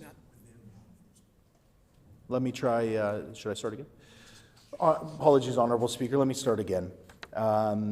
That the motion be amended, striking out the words after that and replacing the text with, the Legislative Assembly of Manitoba call on the provincial government to take immediate and decisive action to further enhance bail enforcement within law enforcement agencies to protect and safeguard Manitobans from individuals that violate conditions of their release.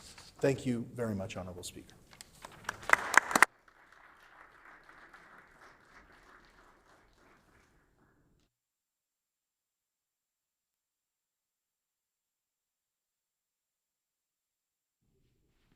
Been moved by the Honourable Minister of Justice, seconded by the Honourable Minister of Families, that the motion be amended by striking out all of the words after that.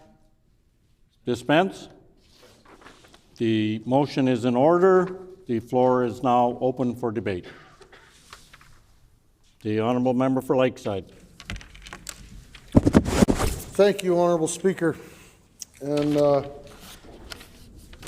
I too want to recognize the Verwey families and their friends and thank them for joining us today in the gallery and of course online on what would be Kelly's 29th birthday today. Certainly not the way any of us wanted to remember this day, but it is with these people and their strength and their advocacy that bring us here for not just a time of remembering Kelly, but to fight for change in our justice system with this motion, and to keep such a preventable tragedy from happening to other families across our province and our great country. Kelly and her family were victims of serious deficits in enforcement and permissive release practices. They, myself, and all Manitobans are fed up with and want to see immediate action going forward to correct these deficiencies in our system. So I'm happy to hear the Justice Minister wanting to work with us on this motion. Kelly's mom's words, once again, I use them quite often here today, and this is not politics, but this is proper. We don't want this to be a partisan issue. It shouldn't be a partisan issue. That's not why we brought the supporters of our people in the gallery today. We want action, and we do want to work with the other side to take that immediate action. So with the change of a few words in a motion, I'm sure we can work together, but we're going to most definitely hold the government accountable to what they're proposing. You know, I've got many memories of Kelly, and I could stand here for my next 10 minutes and talk about them.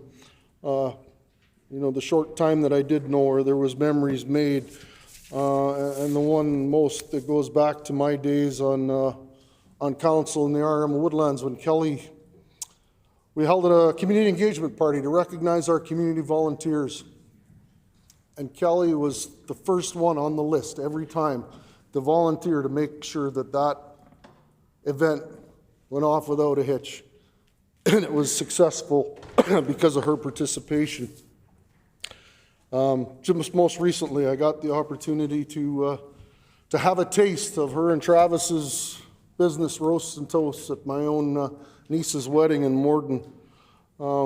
It just seemed like they were having so much fun with that. And Travis, I wish you all the success moving forward. I know you'll carry that on in Kelly's memory. Our 100th anniversary of our curling bonspiel just this past fall. Kelly participated in it with her friend Sarah Krim, who I think is here in the gallery today. So I want to thank those friends and family for being here today. You know, you're not just supporting one another. It's huge support for me down here, advocating for you for the action that we need taken. I want to thank my colleague from the RM of Portage La Prairie, my colleague from the RM of Portage La Prairie for bringing this motion forward and this action forward. Our caucus is very supportive in what we're doing here today, and the MLA for Portage has worked pretty darn hard on this, trying to organize what we did in the rotunda today and what we're doing here this afternoon. So I put a lot of thought into some of the stuff that this motion could deal with. You know, there's a number of issues that need address, and I want to put them in simple terms that all my colleagues can understand on both sides of the house as to what's happening and what needs to change. So we got tougher bail and sentencing laws for repeat offenders is what needs to happen here. We need stronger bail conditions. We need harsher sentences. We need mandatory risk assessments before releasing an offender. Conduct more strict assessments to determine if they pose a danger into the community, so things like this will not happen again. They cannot happen again. We need to strengthen our protection orders and our monitoring. We need stronger protection orders just to make it easier to get strictly enforced. GPS tracking for high-risk offenders, which requires electronic monitoring, such as the ankle bracelets. And they need to track them. They need to enforce them. They need to monitor them. We need more support for victims and their families. We need more police training and resources. Ensure that the police have the resources and training to properly respond to threats from repeat offenders. Excuse me. We need to keep dangerous offenders in jail longer. We need to expand on dangerous offender designations. No automatic parole for violent offenders. And public awareness and accountability. Public alerts for high-risk offenders is a possibility. And of course, hold the justice system accountable, demanding policy changes. Manitoba has seen too many cases of repeat offenders hurting innocent people. The justice system needs to prioritize victims over offenders and take real action to keep violent criminals off the streets. Repeat offenders keep getting released for several reasons, and unfortunately this often leads to tragic consequences. Here's why this happens and what needs to change. Weak bail and parole laws. Bail is often granted too easily. Parole boards can release offenders early. Judges sometimes have limited power. What needs to change? Stricter bail conditions, no automatic parole, longer sentences for repeat violent crimes. Overcrowded prisons and justice system backlogs. Courts often prioritize reducing prison populations over public safety. This leads to early releases, plea deals, and reduced sentences to keep jails from filling up. The justice system is overwhelmed and cases take too long to go to trial, so some offenders are released while they wait. What needs to change? More funding for courts and prisons so dangerous criminals aren't released just to free up space. Faster trials to keep repeat offenders off the streets while waiting for sentencing. Number 3, lack of monitoring and weak enforcement of protection orders. What needs to change? Stronger monitoring, strict enforcement. Number 4, I'm hoping to get through most of these here before my time is up. Focus on rehabilitation instead of punishment. The justice system often prioritizes rehabilitation over strict punishment, assuming offenders can be reformed. Some programs work, but many violent criminals reoffend and victims pay the price. What needs to change? Rehabilitation should not replace real consequences. Violent repeat offenders should serve full sentences before any rehabilitation efforts. And more risk assessments before release. Not everyone can be safely rehabilitated. Number 5, lack of victim-centered justice. The system often favors the rights of offenders over safety of victims and families. Victims and their families don't always have a say in parole hearings or sentence decisions. What needs to change? More victim advocacy in the justice system. Families should be heard in parole decisions. Stronger protection for survivors, including permanent restraining orders for repeat violent offenders. But the bottom line here, Honourable Deputy Speaker, is the system is too lenient. Repeat offenders know how to work the system. They get light sentences, early releases, second chances when they don't deserve it. Victims suffer while the justice system fails to protect them. Manitoba needs tougher laws, better enforcement, and stronger victim protections, Honourable Speaker. With that, my time is just about done, so I encourage each and every member opposite to see and acknowledge the gallery today. We gather in this place and exchange words, but today we're reminded in a real and visceral way of the consequences of our action or inaction. Put aside our talking points and look at the humanity of this situation. We as legislators can make change, but we need the will of the ones in government to do so. Honourable Speaker, I thank you for the opportunity for me to put some words on record, and I strongly encourage all members of the House to support the motion coming forward. Thank you.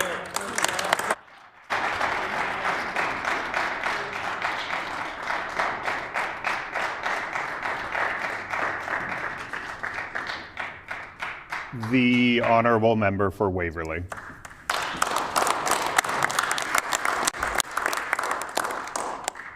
Thank you, Honourable Deputy Speaker. There are some things in life that words will never be enough for.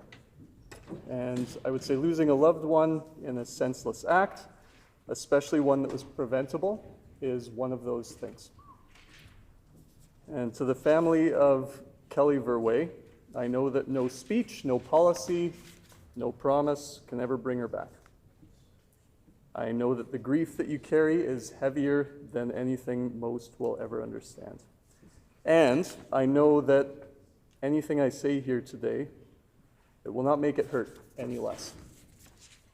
But what I can do my best at is to try to honor her memory by speaking honestly and openly. And so in my life prior to politics, I was a firefighter paramedic. I have arrived at unimaginable scenes where families just like yours were about to experience the worst moments of their lives. I have seen the way that lives are changed in an instant. I have sat with families in that unbearable silence that follows that sound of sirens. And I know what it feels like to look into the eyes of a family who just lost someone they loved and know that there are no words that will ever be enough. But I also know that we do owe more than just condolences here today. We owe action. We owe accountability. We owe you a system that works to prevent tragedies like this to happen. And I hope that today we are showing you our sincere commitment to that work. Because Kelly should be here today. She should be with her family. She should be looking forward to a future that was stolen from her. She should be celebrating her 29th birthday. And Honorable Speaker, we have a responsibility to ask, how did this happen? And how do we make sure it never happens again? Our justice system has a fundamental duty, and that's to protect the innocent, to hold the guilty accountable, and to prevent those who pose a danger from doing harm. And in this case, it wasn't able to protect Kelly. And because of that, a family is left grieving. So clearly, this is not just a statistic, this is not just a policy debate, this is a human life that never should have been taken.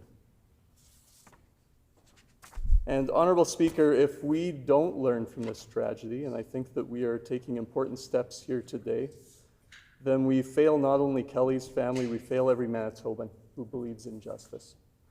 And I know as a government, as a province, and as a people, we can't allow that to happen again. But again, this is why we're taking real concrete action. And I appreciate the Minister of Justice and the Premier for speaking to some of this action. But, we are putting more resources into law enforcement to track offenders who violate their bail conditions. We've expanded electronic monitoring. We are ensuring that those on bail are not just released into the community without oversight. And we're expanding resources for Crown prosecutors to ensure that when someone poses a danger to the public, they face the strongest possible case for detention at their bail hearing. Because while bail laws are controlled at the federal level, we do control how they are argued and enforced here in Manitoba. And I know that our Minister of Justice is making sure that our system works for victims and not just for offenders. We're addressing the root causes that lead to these crimes in the first place. And this is something that I saw over and over again in my past work. We can't talk about impaired driving or about violent offenses without talking about addiction, about the gaps in mental health treatment, about systemic failures that allow people with a history of endangering others to continue walking free. And we are continuing to do that work as a government. Honorable Speaker, yes, we are tough on crime. But we also have to be smart about it, too. And that means not just responding after the fact, but preventing these tragedies before they happen. And that's why some of this work is so important. So, to Kelly's family, again, I want to say your grief is not invisible. Your loss is not just another case file. Your daughter, your sister, your friend, her life mattered. I also want to say, justice is not just about punishment, although that is a piece of it. It's about protection. It's about making sure that no other family has to go through what you've gone through. And we refuse to accept that tragedies like this are just an unfortunate reality, because they're not. And we'll continue to do the work as a team and with community to prevent this from happening again. Because we owe that to you, and we owe that to Kelly, and we owe that to every Manitoban who believes in a safer future. Thank you.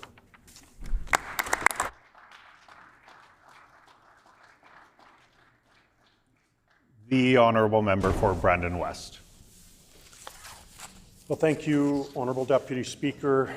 And more importantly, I would like to thank everyone in the gallery this afternoon who's taken the time to come here to remember a remarkable young woman I wish I would have had the opportunity to meet so I could speak even more eloquently on the loss that each and every one of you have suffered.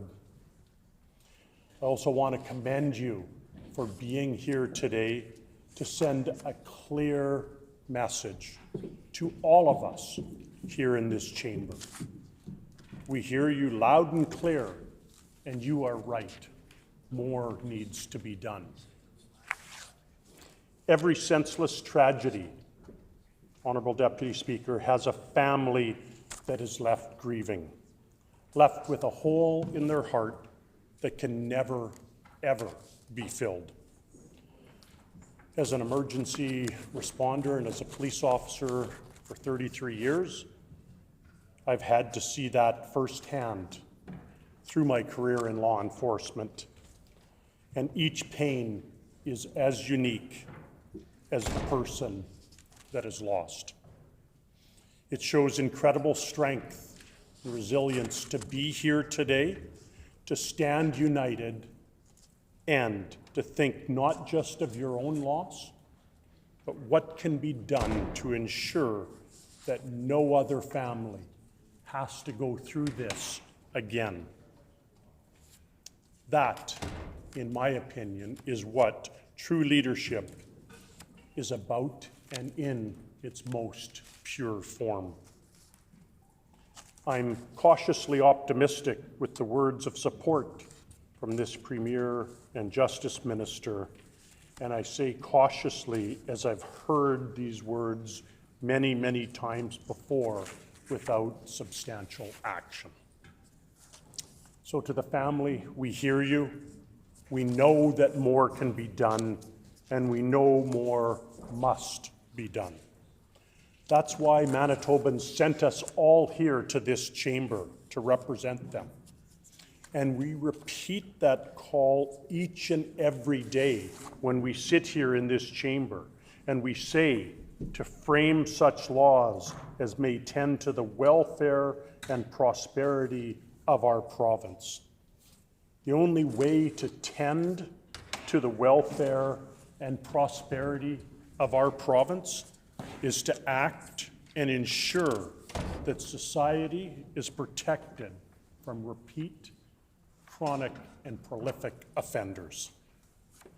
Last Thursday, in my hometown of Brandon, a man was grievously wounded in an armed robbery. Multiple lacerations and fractures to his legs and arms, and thankfully, he was upgraded to stable condition in hospital after officers on the scene had to apply tourniquets and ensure that his wounds were tended to. One of the assailants, of course, was also charged with breach of a conditional sentence, and another with failure to attend court for a previous charge. Media was reporting that only one of the three was denied bail, the one who failed to attend court previously. That is the current state of justice in Manitoba, and more must be done. Officers are dedicating considerable resources into policing those that are known to be involved in our criminal justice system and who are chronically reoffending while out on bail release. Enforcing these conditions with all of those existing limited police resources to be spent protecting the community. And we know this because law enforcement are some of the loudest voices calling for substantive reform. We've also been here before. We've stood in this chamber and heard from families that demanded justice, and with this government, they were promptly ignored. Justice is supposed to be blind, not deaf. Repeat violent offenders are a problem that should not exist. That must be addressed at the national level, regardless of what the Premier promised when he promised comprehensive bail reform. He promised that within his first 100 days in office, and he failed to meet that, because bail monitoring is not bail reform, but neither is bail enforcement. But enforcement will help keep Manitobans safe. Manitobans need to feel safe. They deserve to be safe. And we need to continue to call on the federal government to address these systemic problems. The minister has promised that monitoring is enough. This tragedy should send a signal loud and clear just how strong we must oppose that, and we must make sure that bail is taken seriously. The system was aware of multiple violations of release, of the conditions that were breached, and a warrant was eventually issued, but the system, as it exists today, was unable to do anything to keep Kelly safe. The inactions on this file culminated in January with this tragic event. Monitoring without action and enforcement is negligent. Manitobans don't need security theater, they need security. All Manitobans need to feel safe. Today, we stand united as legislators, at least I sincerely hope that we do. We have an opportunity to take a large step towards community safety.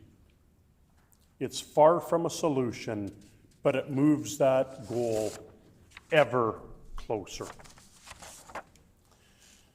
I remind everyone in this chamber that it is what we are here today discussing, that the Legislative Assembly of Manitoba call on the provincial government to take immediate and decisive action regarding bail enforcement, and we must do that. We must all come together. I can talk for hours on my experiences as a frontline police officer, just as how articulately it was explained by the member from Waverley. The hundreds of times that you must talk to an individual who has lost a family member due to a tragic and preventable incident makes law enforcement and makes first responders' guts churn. It is something that is preventable, and I'm hoping that our calls to action today is the greatest birthday present that we could possibly give to you and your family on this Kelly's 29th birthday. So, Honorable Deputy Speaker, we must stand united on this because this is common sense. We must not let perfect be the enemy of good. Let us not fight over minor wordings, but the sentiment and structure of this motion that is before us by the member from Portage-La Prairie. It's to protect and safeguard Manitobans from individuals that violate conditions of their release. I ask you, show me a Manitoban that is opposed to that statement.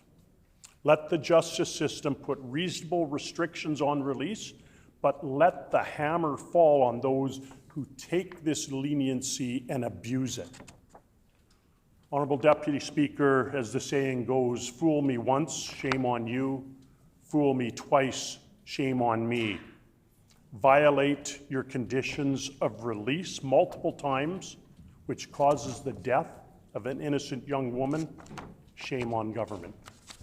Thank you, Honorable Deputy Speaker.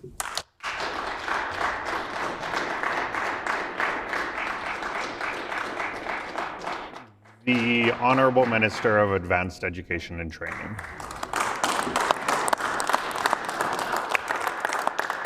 Thank you so much, Honorable Deputy Speaker. I want to acknowledge these folks here. I struggled to think about what I could possibly say in a moment like this that would bring any level of solace, any peace. I'm a mom too, and I cannot imagine what you're going through. I cannot imagine the feeling of losing a daughter that you love so much in an unimaginable accident. Please, I hope you've come here today for justice, and I sincerely hope that what you take home with you is that we are with you. This is not a political issue. This is not worthy of debate. Human life is sacred, and we stand with you.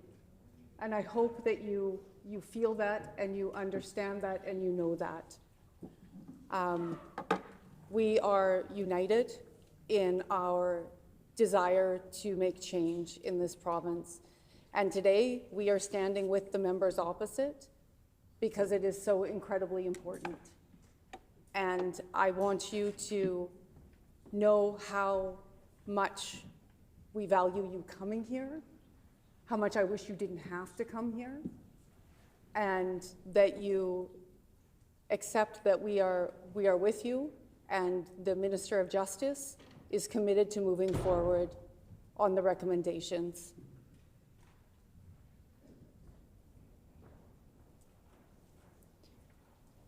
I don't work in law enforcement. I've never worked in law enforcement. I have worked with many victims of crime. I have sat with families who have lost loved ones under other circumstances. And I know that when there is an opportunity to do something good for society, that when we're in this space, this sacred chamber here, that's the obligation. That's what the people of Manitoba put us here to do, and that's what we are here to do. Minister of Justice, as he's mentioned, a number of pieces have already been put into place to help strengthen the system, but we have more work to do. And I hope that what you've heard today is that this government is committed to doing that. This government is committed to the people of Manitoba, and this government is committed to making investments in the places where we need to in order to make communities safer. We've committed to being tough on crime and tough on the root causes of crime.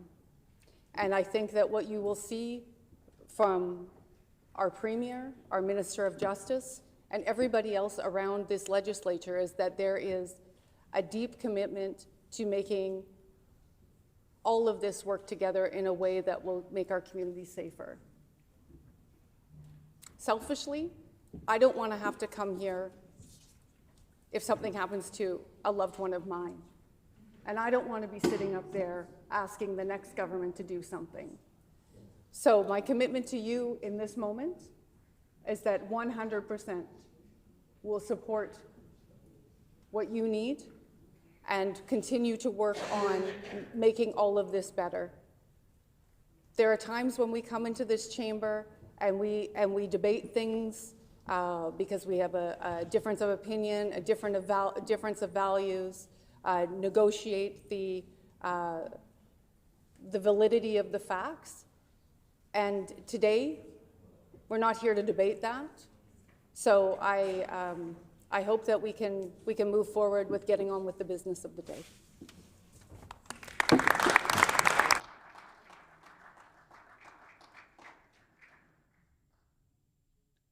The Honourable Leader of the Official Opposition.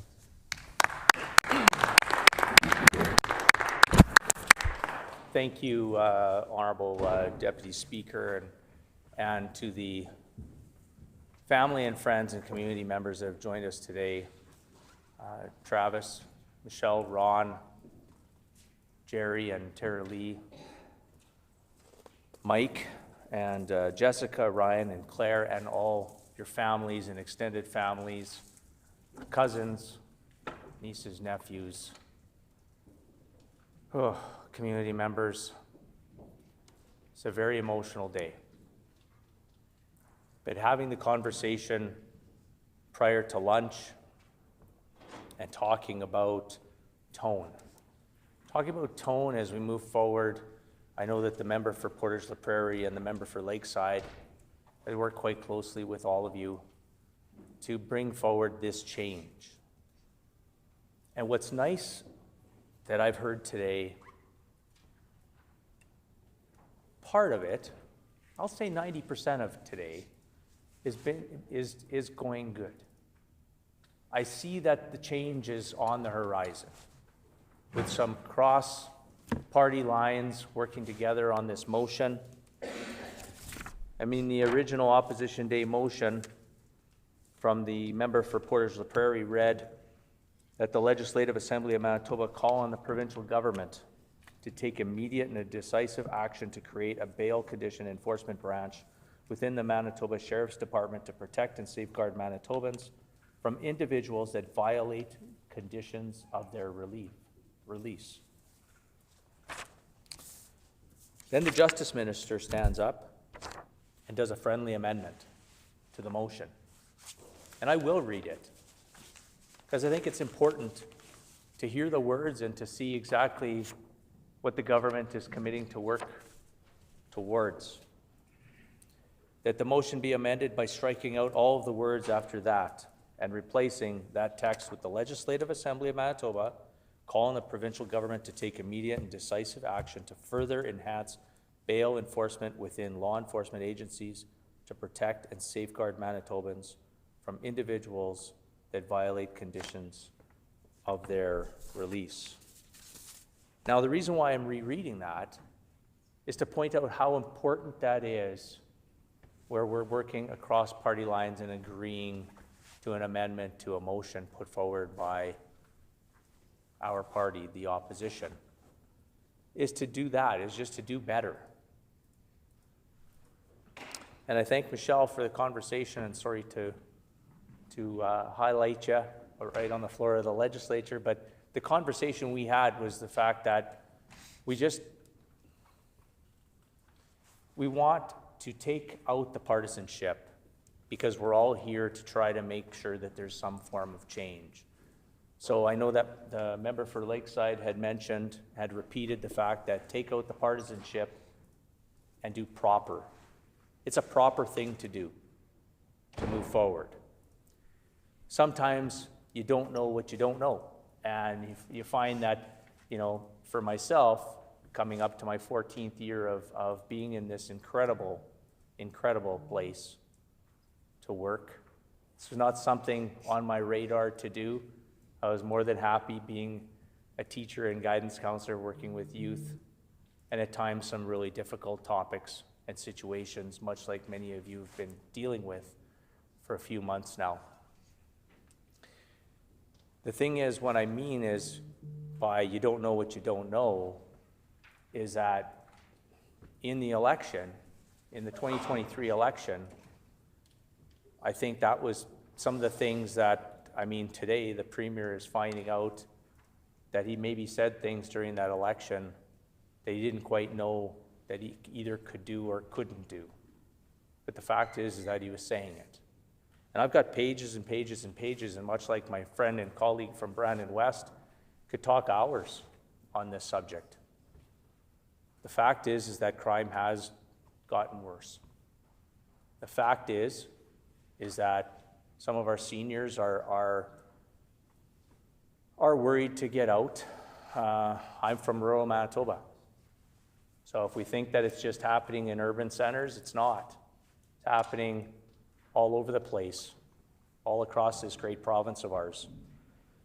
And much like, the Justice Minister stood up and talked about, even though he doesn't want to, talk about partisan stuff, he talked about the increased funding that they had given to AMM. Well, if money was the be-all, end-all of everything, then crime would have improved over the last 14, 15 months, I guess 17 months now. So I'm just hoping, and as the opposition, we are going to hold the government to account.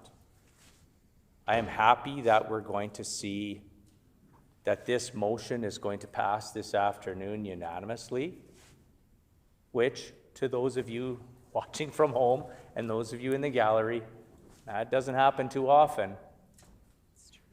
And it has a lot to do with each and every one of you who've joined us in the gallery and those of you that are watching from home or will be watching on YouTube later on.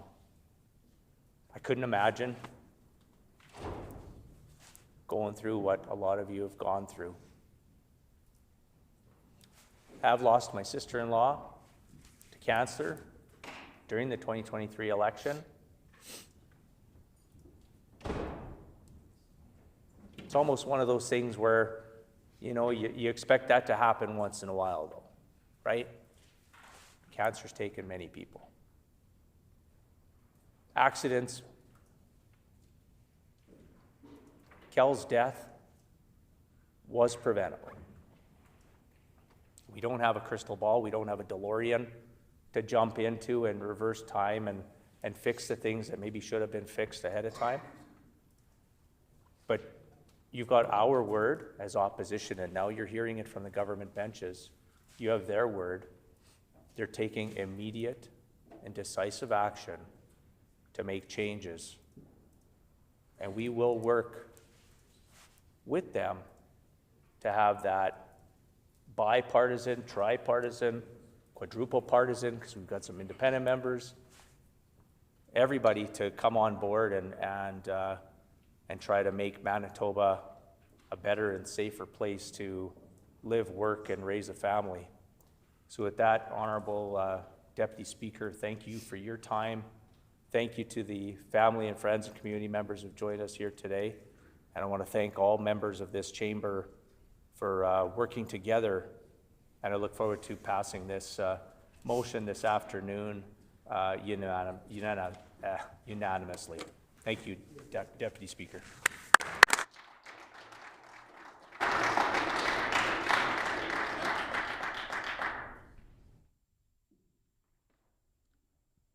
The honourable member for Fort Garry. Thank you. I wanted to put a few words on the record. This is obviously something that's very personal to me and touches me. I'm a criminal law practitioner. I practiced for 25 years, probably one of the few people in this room that has been in a bail court. And I want to thank everyone in the gallery who's been here, and I'm sorry for your loss, but I see the strength and the determination to come here. You don't need politicians saying nice words to you. That's not why you're here. You want this to end.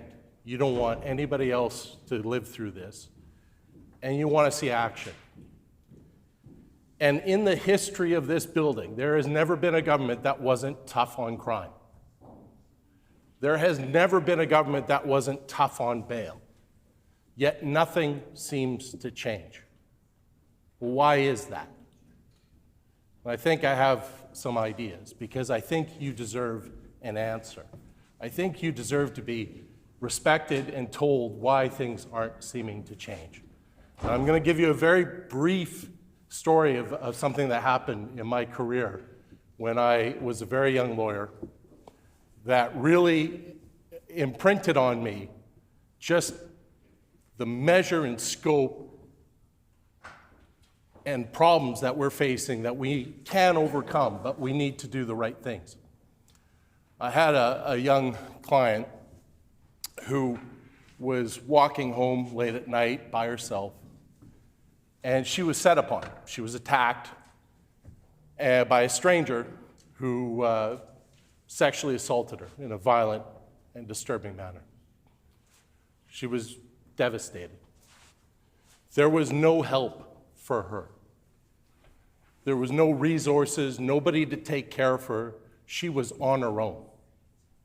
As Manitobans, that should just be unacceptable to all of us.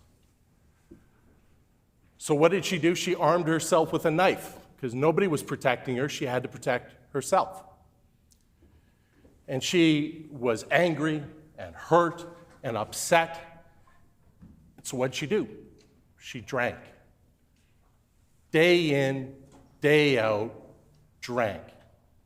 She wanted to numb the pain. She wanted to forget what had happened to her. She was a zombie at that point, just basically walking through her life, constantly drinking. A couple days later, after she was assaulted, she ends up at a party. And she's so angry and drunk and upset for some unknown reason that to this day we will never know. She took that knife out that she had for protection, and with one motion, she slammed it behind her into the chest and heart of somebody else who was at that party, nearly killing them, left that person in a vegetated state for the rest of their life. Those are the people that commit crime in Manitoba. They are both victims and victimizers. So what do we do with somebody like that? When somebody comes into the justice system, they're in crisis. They are hurting. They need help. And they are so focused on their pain and themselves that they aren't worried about anybody else. And that makes them dangerous. And here comes the solution. What if we actually recognize that these people are in crisis? What if we took this as an early warning that we actually are going to help them with their addictions, help them with their mental health problems, help them with stable housing, put those supports in place so the reasons that they lash out at their neighbor is taken away. We have to monitor people who are in crisis better than we do. And other jurisdictions do it. They provide what are called bail hotels, where somebody who's arrested would be in a 24/7 halfway house where there are constant supports, where people can monitor their sobriety, where they can get assistance for work and education, that they can deal with issues if they're decompensating mentally, and if they're out of control with their substance abuse, it's noticed and picked up and dealt with immediately. That works. That keeps us all safe, and it's the most humane way to deal with people who are in crisis. What doesn't work is what we're doing right now, what we've done for the past 20 years, why we keep seeing here as politicians more and more Manitobans having to come into this room and beg this government for action. You don't want to be here, and I wish you didn't have to be. And we keep doing this over and over again, and we don't seem to learn those lessons.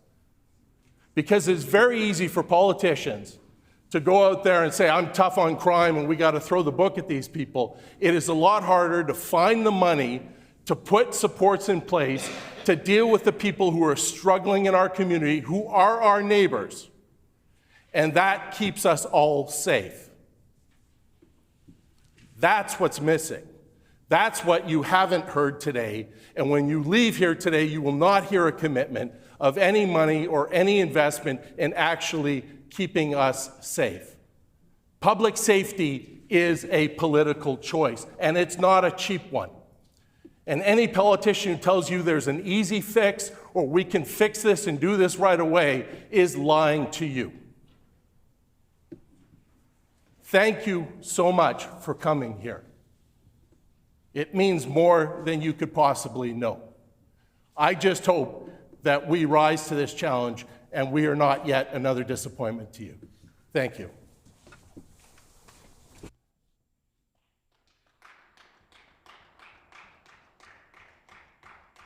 The honourable member for Tyndall. Thank you. Sorry, Tyndall Park. Thank you, Deputy Speaker, for the opportunity to rise here this afternoon and share a few words. I would like to begin by expressing my condolences to the friends and family of Kelly. After hearing so many stories here this afternoon, she sounds like she was an incredible woman who left such a profound and impactful mark on many Manitobans and many of the relationships in her life. I loved the comments that were made about welcoming all the friends and family around the table. I think that is often the goal of so many, but can easily be forgotten. And it sounds like she was quite the trailblazer. And it's very sad to hear of what happened and inexcusable. And my hope is that through conversations that we are having, such as these today, there can be changes made. We know that changes need to be made, Deputy Speaker. It's an incredibly vulnerable experience, to join us here in the galleries and to share the stories and allow for us to talk about the stories. But that's exactly how legislation is formed. It comes from real life experiences that you're bringing to the House here today. It's important that this legislation is passed here today, Deputy Speaker. We reflect on the safety of Manitobans and how it has been too long since we've taken serious measures as crime continues to worsen here in the province of Manitoba. I think every single MLA is on board with the idea of resolving more crime, of ensuring that there are less tragic and completely avoidable situations that continue to happen here in the province. We need to take a stronger stance, and there needs to be investments made into it. I echo a lot of the thoughts that my colleagues have shared here already. It's one thing to say that changes are going to be made, but actions need to be applied, Deputy Speaker. There's so much that we could be doing in addition to this, Deputy Speaker, and we need to think about the root causes as well. And the province has the ability to make some tangible changes. And just a few examples, Deputy Speaker, we can talk about mental health, for example. There are tons of resources that we could be investing in right now instead of making cuts.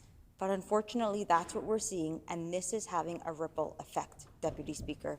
It's the same thing with housing here in the province. We need to do more to invest in all social areas of our life to ensure that Manitobans are safe as it ripples down, Deputy Speaker. It's the bigger picture, and there needs to be a higher focus on it.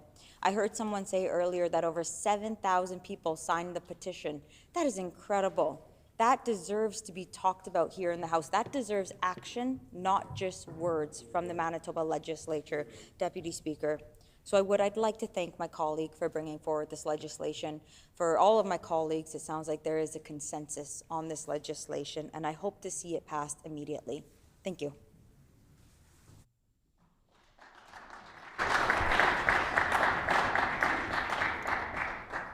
The honourable member for Morden Winkler. Thank you, Honourable Deputy Speaker.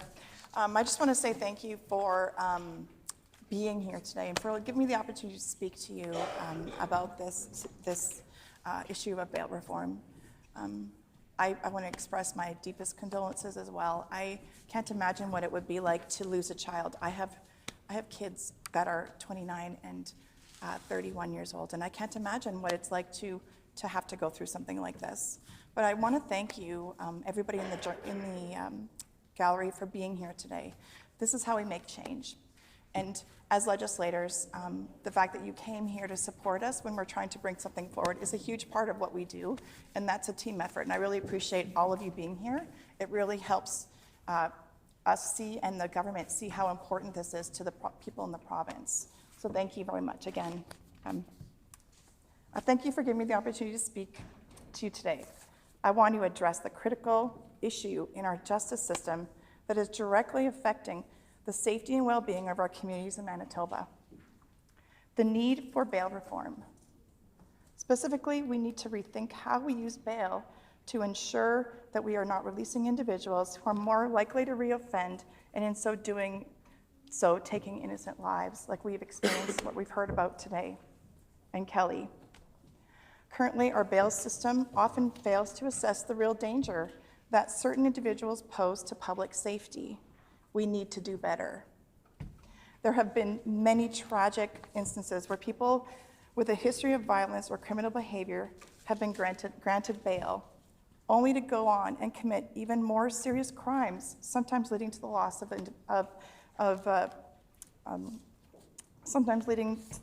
innocent lives. These situations highlight the urgent need for reform.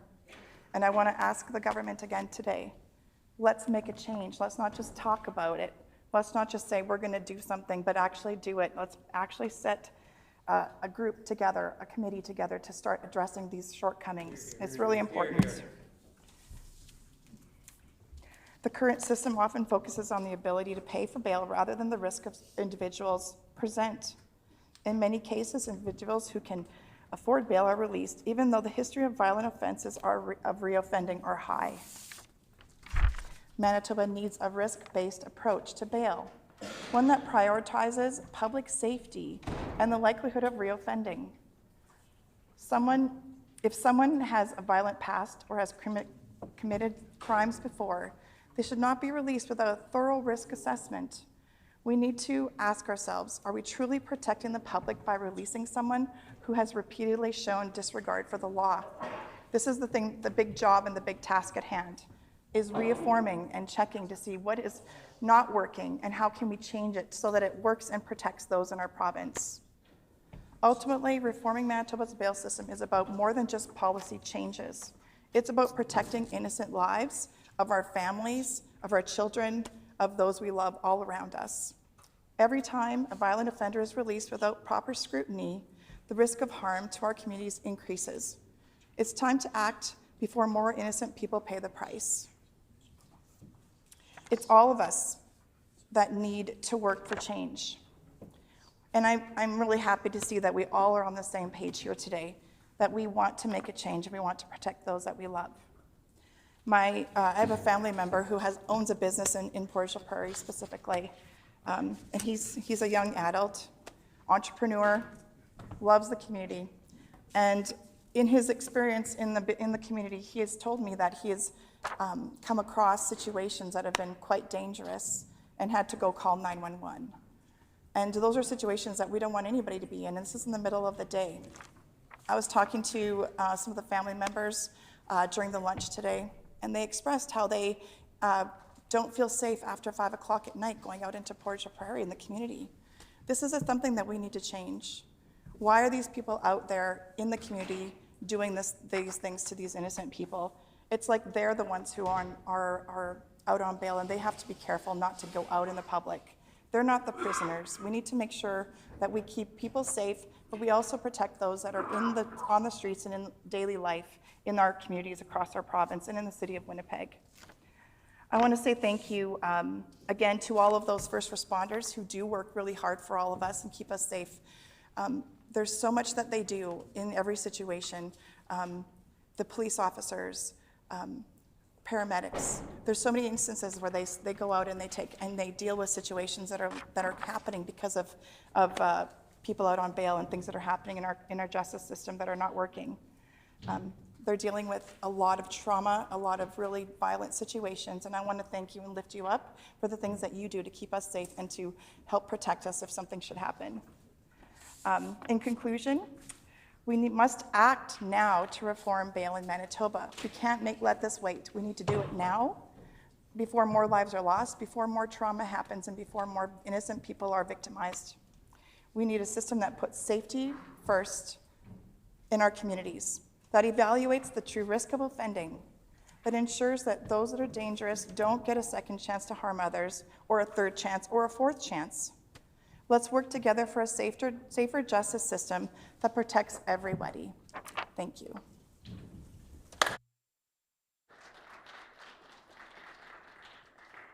The honourable member for Roblin.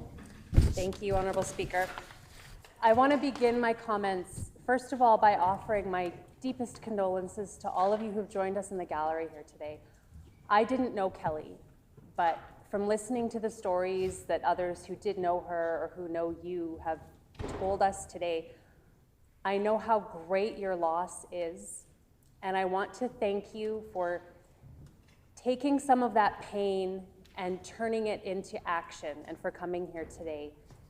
My colleague here mentioned how rare it is that we work together across the aisle on anything in this chamber, and I just want to impress upon you, I'm a fairly new MLA, but I've worked in this building for a long time. It is incredibly rare to have action promised as swiftly as it has been promised today, to have MLAs of different parties and independents working together on an issue is rare. You being here made a difference today, and I think we all agree that it's remarkable that you're here in the wake of such fresh pain to make change. So thank you for that. And I just wanted to add to some of the comments that have been put on the record about why this is so important, why we need this today. And we'll pass this motion, but the critical part is what happens next. The motion is words. It has to be followed up with action. And though we all agree that action needs to be taken, the truth is that the only people who can take that action right now are the people on that side of the aisle.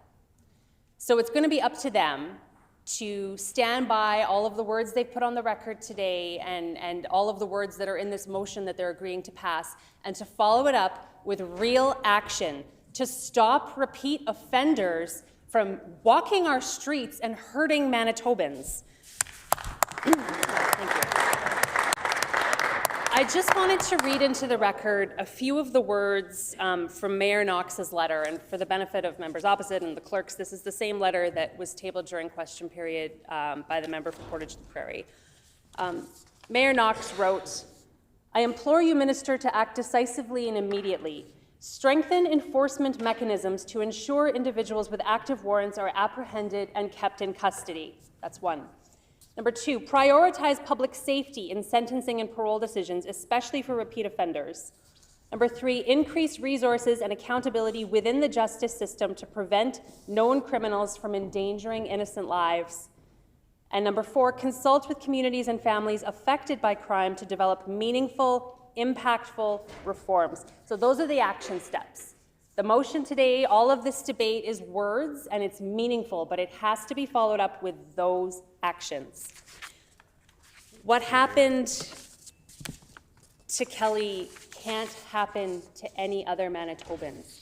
But what concerns me as an MLA, and particularly an MLA in the city of Winnipeg, is that we continue to see examples of known offenders committing violent crimes while out on bail, while out released on an undertaking. We had one such incident in my community in Charleswood on Friday night.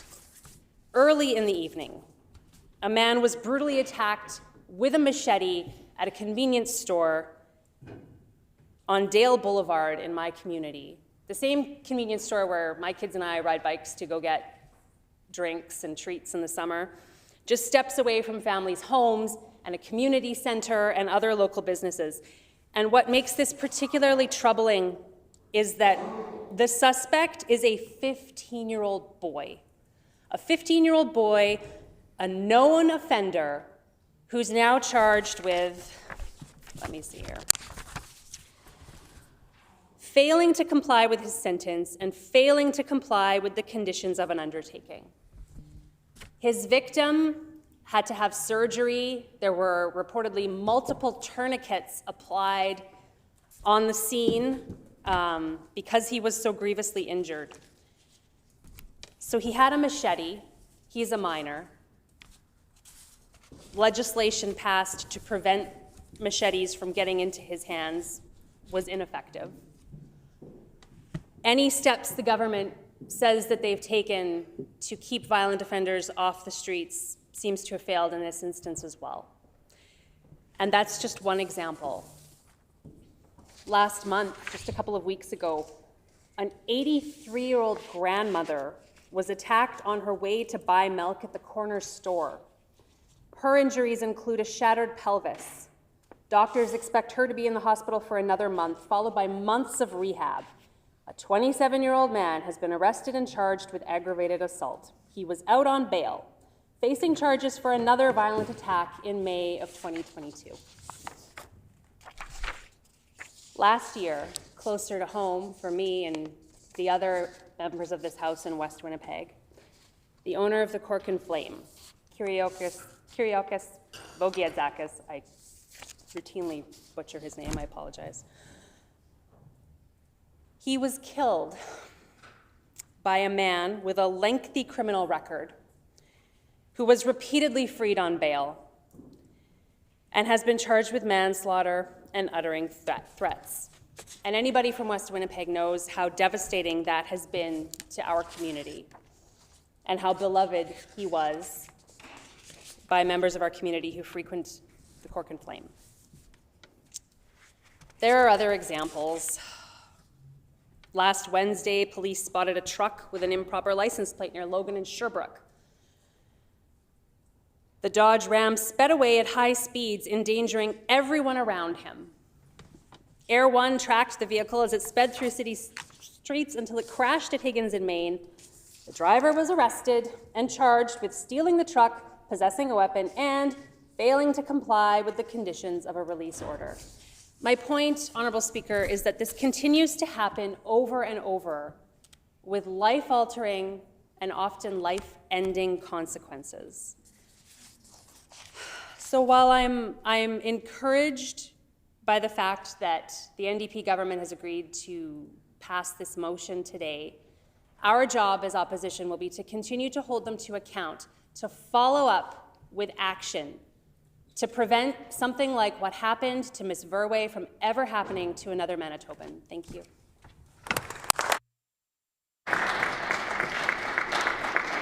Is the House ready for the question? So the question before the House is the amendment moved by the Honourable Minister of Justice. Do the members wish to have the amendment read? No. Is it I heard a yes. So it's been moved by the Honourable Minister of Justice, seconded by the Honourable Minister of Families, that the motion be amended by striking out all the words after that and replacing that text with the Legislative Assembly of Manitoba call on the provincial government to take immediate and decisive action to further enhance bail enforcement within law enforcement agencies to protect and safeguard Manitobans from individuals that violate conditions of their release. Is it the pleasure of the House to adopt the motion? Agreed and so ordered. I declare the amendment carried. The Honourable Government House Leader. On a recorded vote. Okay, we'll do both. Or yeah. The Honourable Government House Leader. Okay. I'm going to sit back down. So, it has been carried as amended. The amendment has been carried. We will now resume debate on the original motion, and the floor is open for debate. Is the House ready for the question?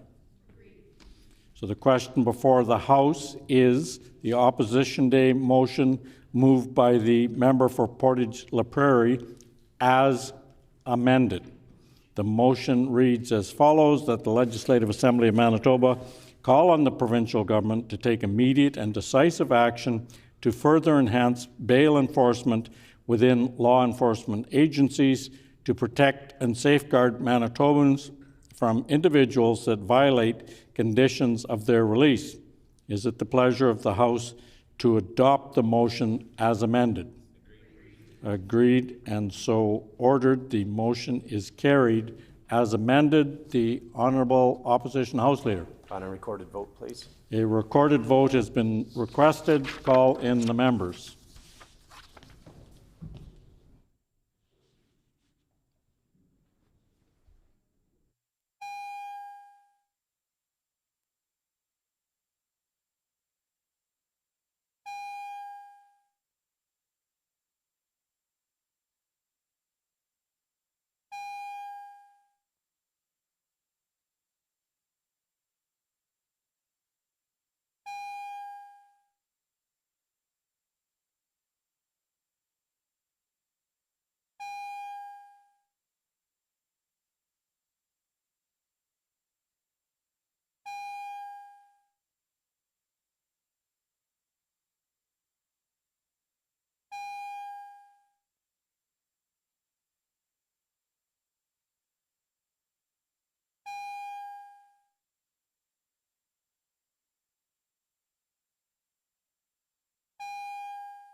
Order, please.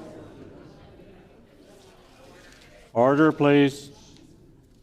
The question before the House is the motion brought forward by the honourable member for Portage La Prairie as amended. Do we want the motion read?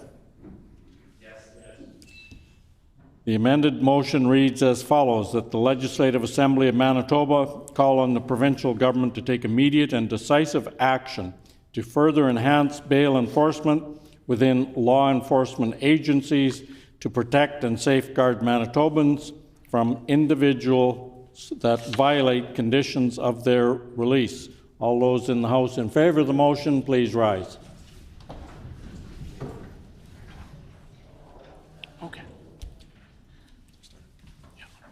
Honourable Mr. Canoe. Honourable Mr. Canoe. Honourable Minister Fontaine. Honourable Minister Fontaine. Honourable Minister Schmidt. Honourable Minister Schmidt. Honourable Mr. Weeb. Honourable Mr. Weeb. Honourable Minister Asagora. Honourable Minister Asagora. Honourable Minister Sala. Honourable Minister Sala. Honourable Mr. Kostishin. Honourable Mr. Kostishin. Mr. Owasco. Mr. Owasco. Mr. Johnson. Mr. Johnson. Mr. Panouk. Mr. Panouk. Mrs. Stone. Mrs. Stone. Mrs. Cook. 1 second. Mrs. Cook. Mr. Nesbitt. Mr. Nesbitt. Mr. Wharton. Mr. Wharton. Honourable Mr. Bushy. Honourable Mr. Bushy. Honourable Mr. Simard. Honourable Mr. Simard. Honourable Minister Marcelino. Honourable Minister Marcelino. Honourable Minister Kennedy. Honourable Minister Kennedy. Honourable Mr. Moses. Honourable Mr. Moses. Honourable Minister Cable. Honourable Minister Cable. Honourable Minister Naylor. Honourable Minister Naylor. Honourable Minister Sandhu. Honourable Minister Sandhu. Honourable Minister Moyes. Honourable Minister Moyes. Honourable Minister Morose. Honourable Minister Morose. MLA Lagasse. MLA Lagasse. Ms. Byram. Ms. Byram. Mrs. Hebert. Mrs. Hebert. Mr. Wochuk. Mr. Wochuk. MLA Bariza. MLA Bariza. Mr. Balkan. Mr. Balkan. Mr. Schuler. Mr. Schuler. MLA Malloway. MLA Malloway. Mr. Blashko. Mr. Blashko. MLA Chen. MLA Chen. MLA Pankratz. MLA Pankratz. MLA Devgan. MLA Devgan. MLA Compton. MLA Compton. Mr. Oxenham. Mr. Oxenham. MLA Loisel. MLA Loisel. MLA Dela Cruz. MLA Dela Cruz. Mrs. Schott. Mrs. Schott. Mr. Brar. Mr. Brar. Mr. Vasliu. Mr. Vaslu. Mr. Gertson. Mr. Gertson. Mr. King. Mr. King. Mr. Ginter. Mr. Ginter. Mr. Narth. Mr. Narth. Mr. Prashot. Mr. Prashot. MLA Lamoureux. MLA Lamoureux. MLA Cross. MLA Cross. All those in the chamber opposed to the motion, please rise. We will now conduct the alphabetical roll call of members participating virtually, and as a reminder to all virtual members, please respond clearly with either I vote yes or I vote no, only when your name is called. I would also remind members to unmute their mics only when they are recognized, and then immediately mute it again once they have declared their vote. The page will now conduct the vote. Mr. Jackson. I vote yes. Mr. Jackson votes yes. Mr. Khan. I vote yes. Mr. Khan votes yes. Ms. Laughlin. Vote yes. Ms. Laughlin votes yes. MLA Redhead. I vote yes. MLA Redhead votes yes. Honourable Ms. Smith. I vote yes. Honourable Ms. Smith votes yes.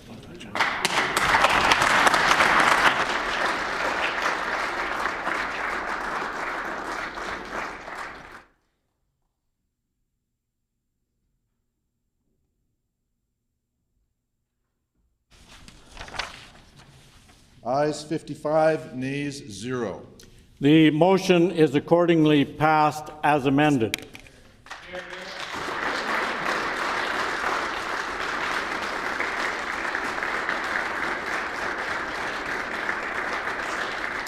The Honourable Government House Leader. Is it the will of the House to call at 5 p.m.? Is it the will of the House to call at 5 p.m.?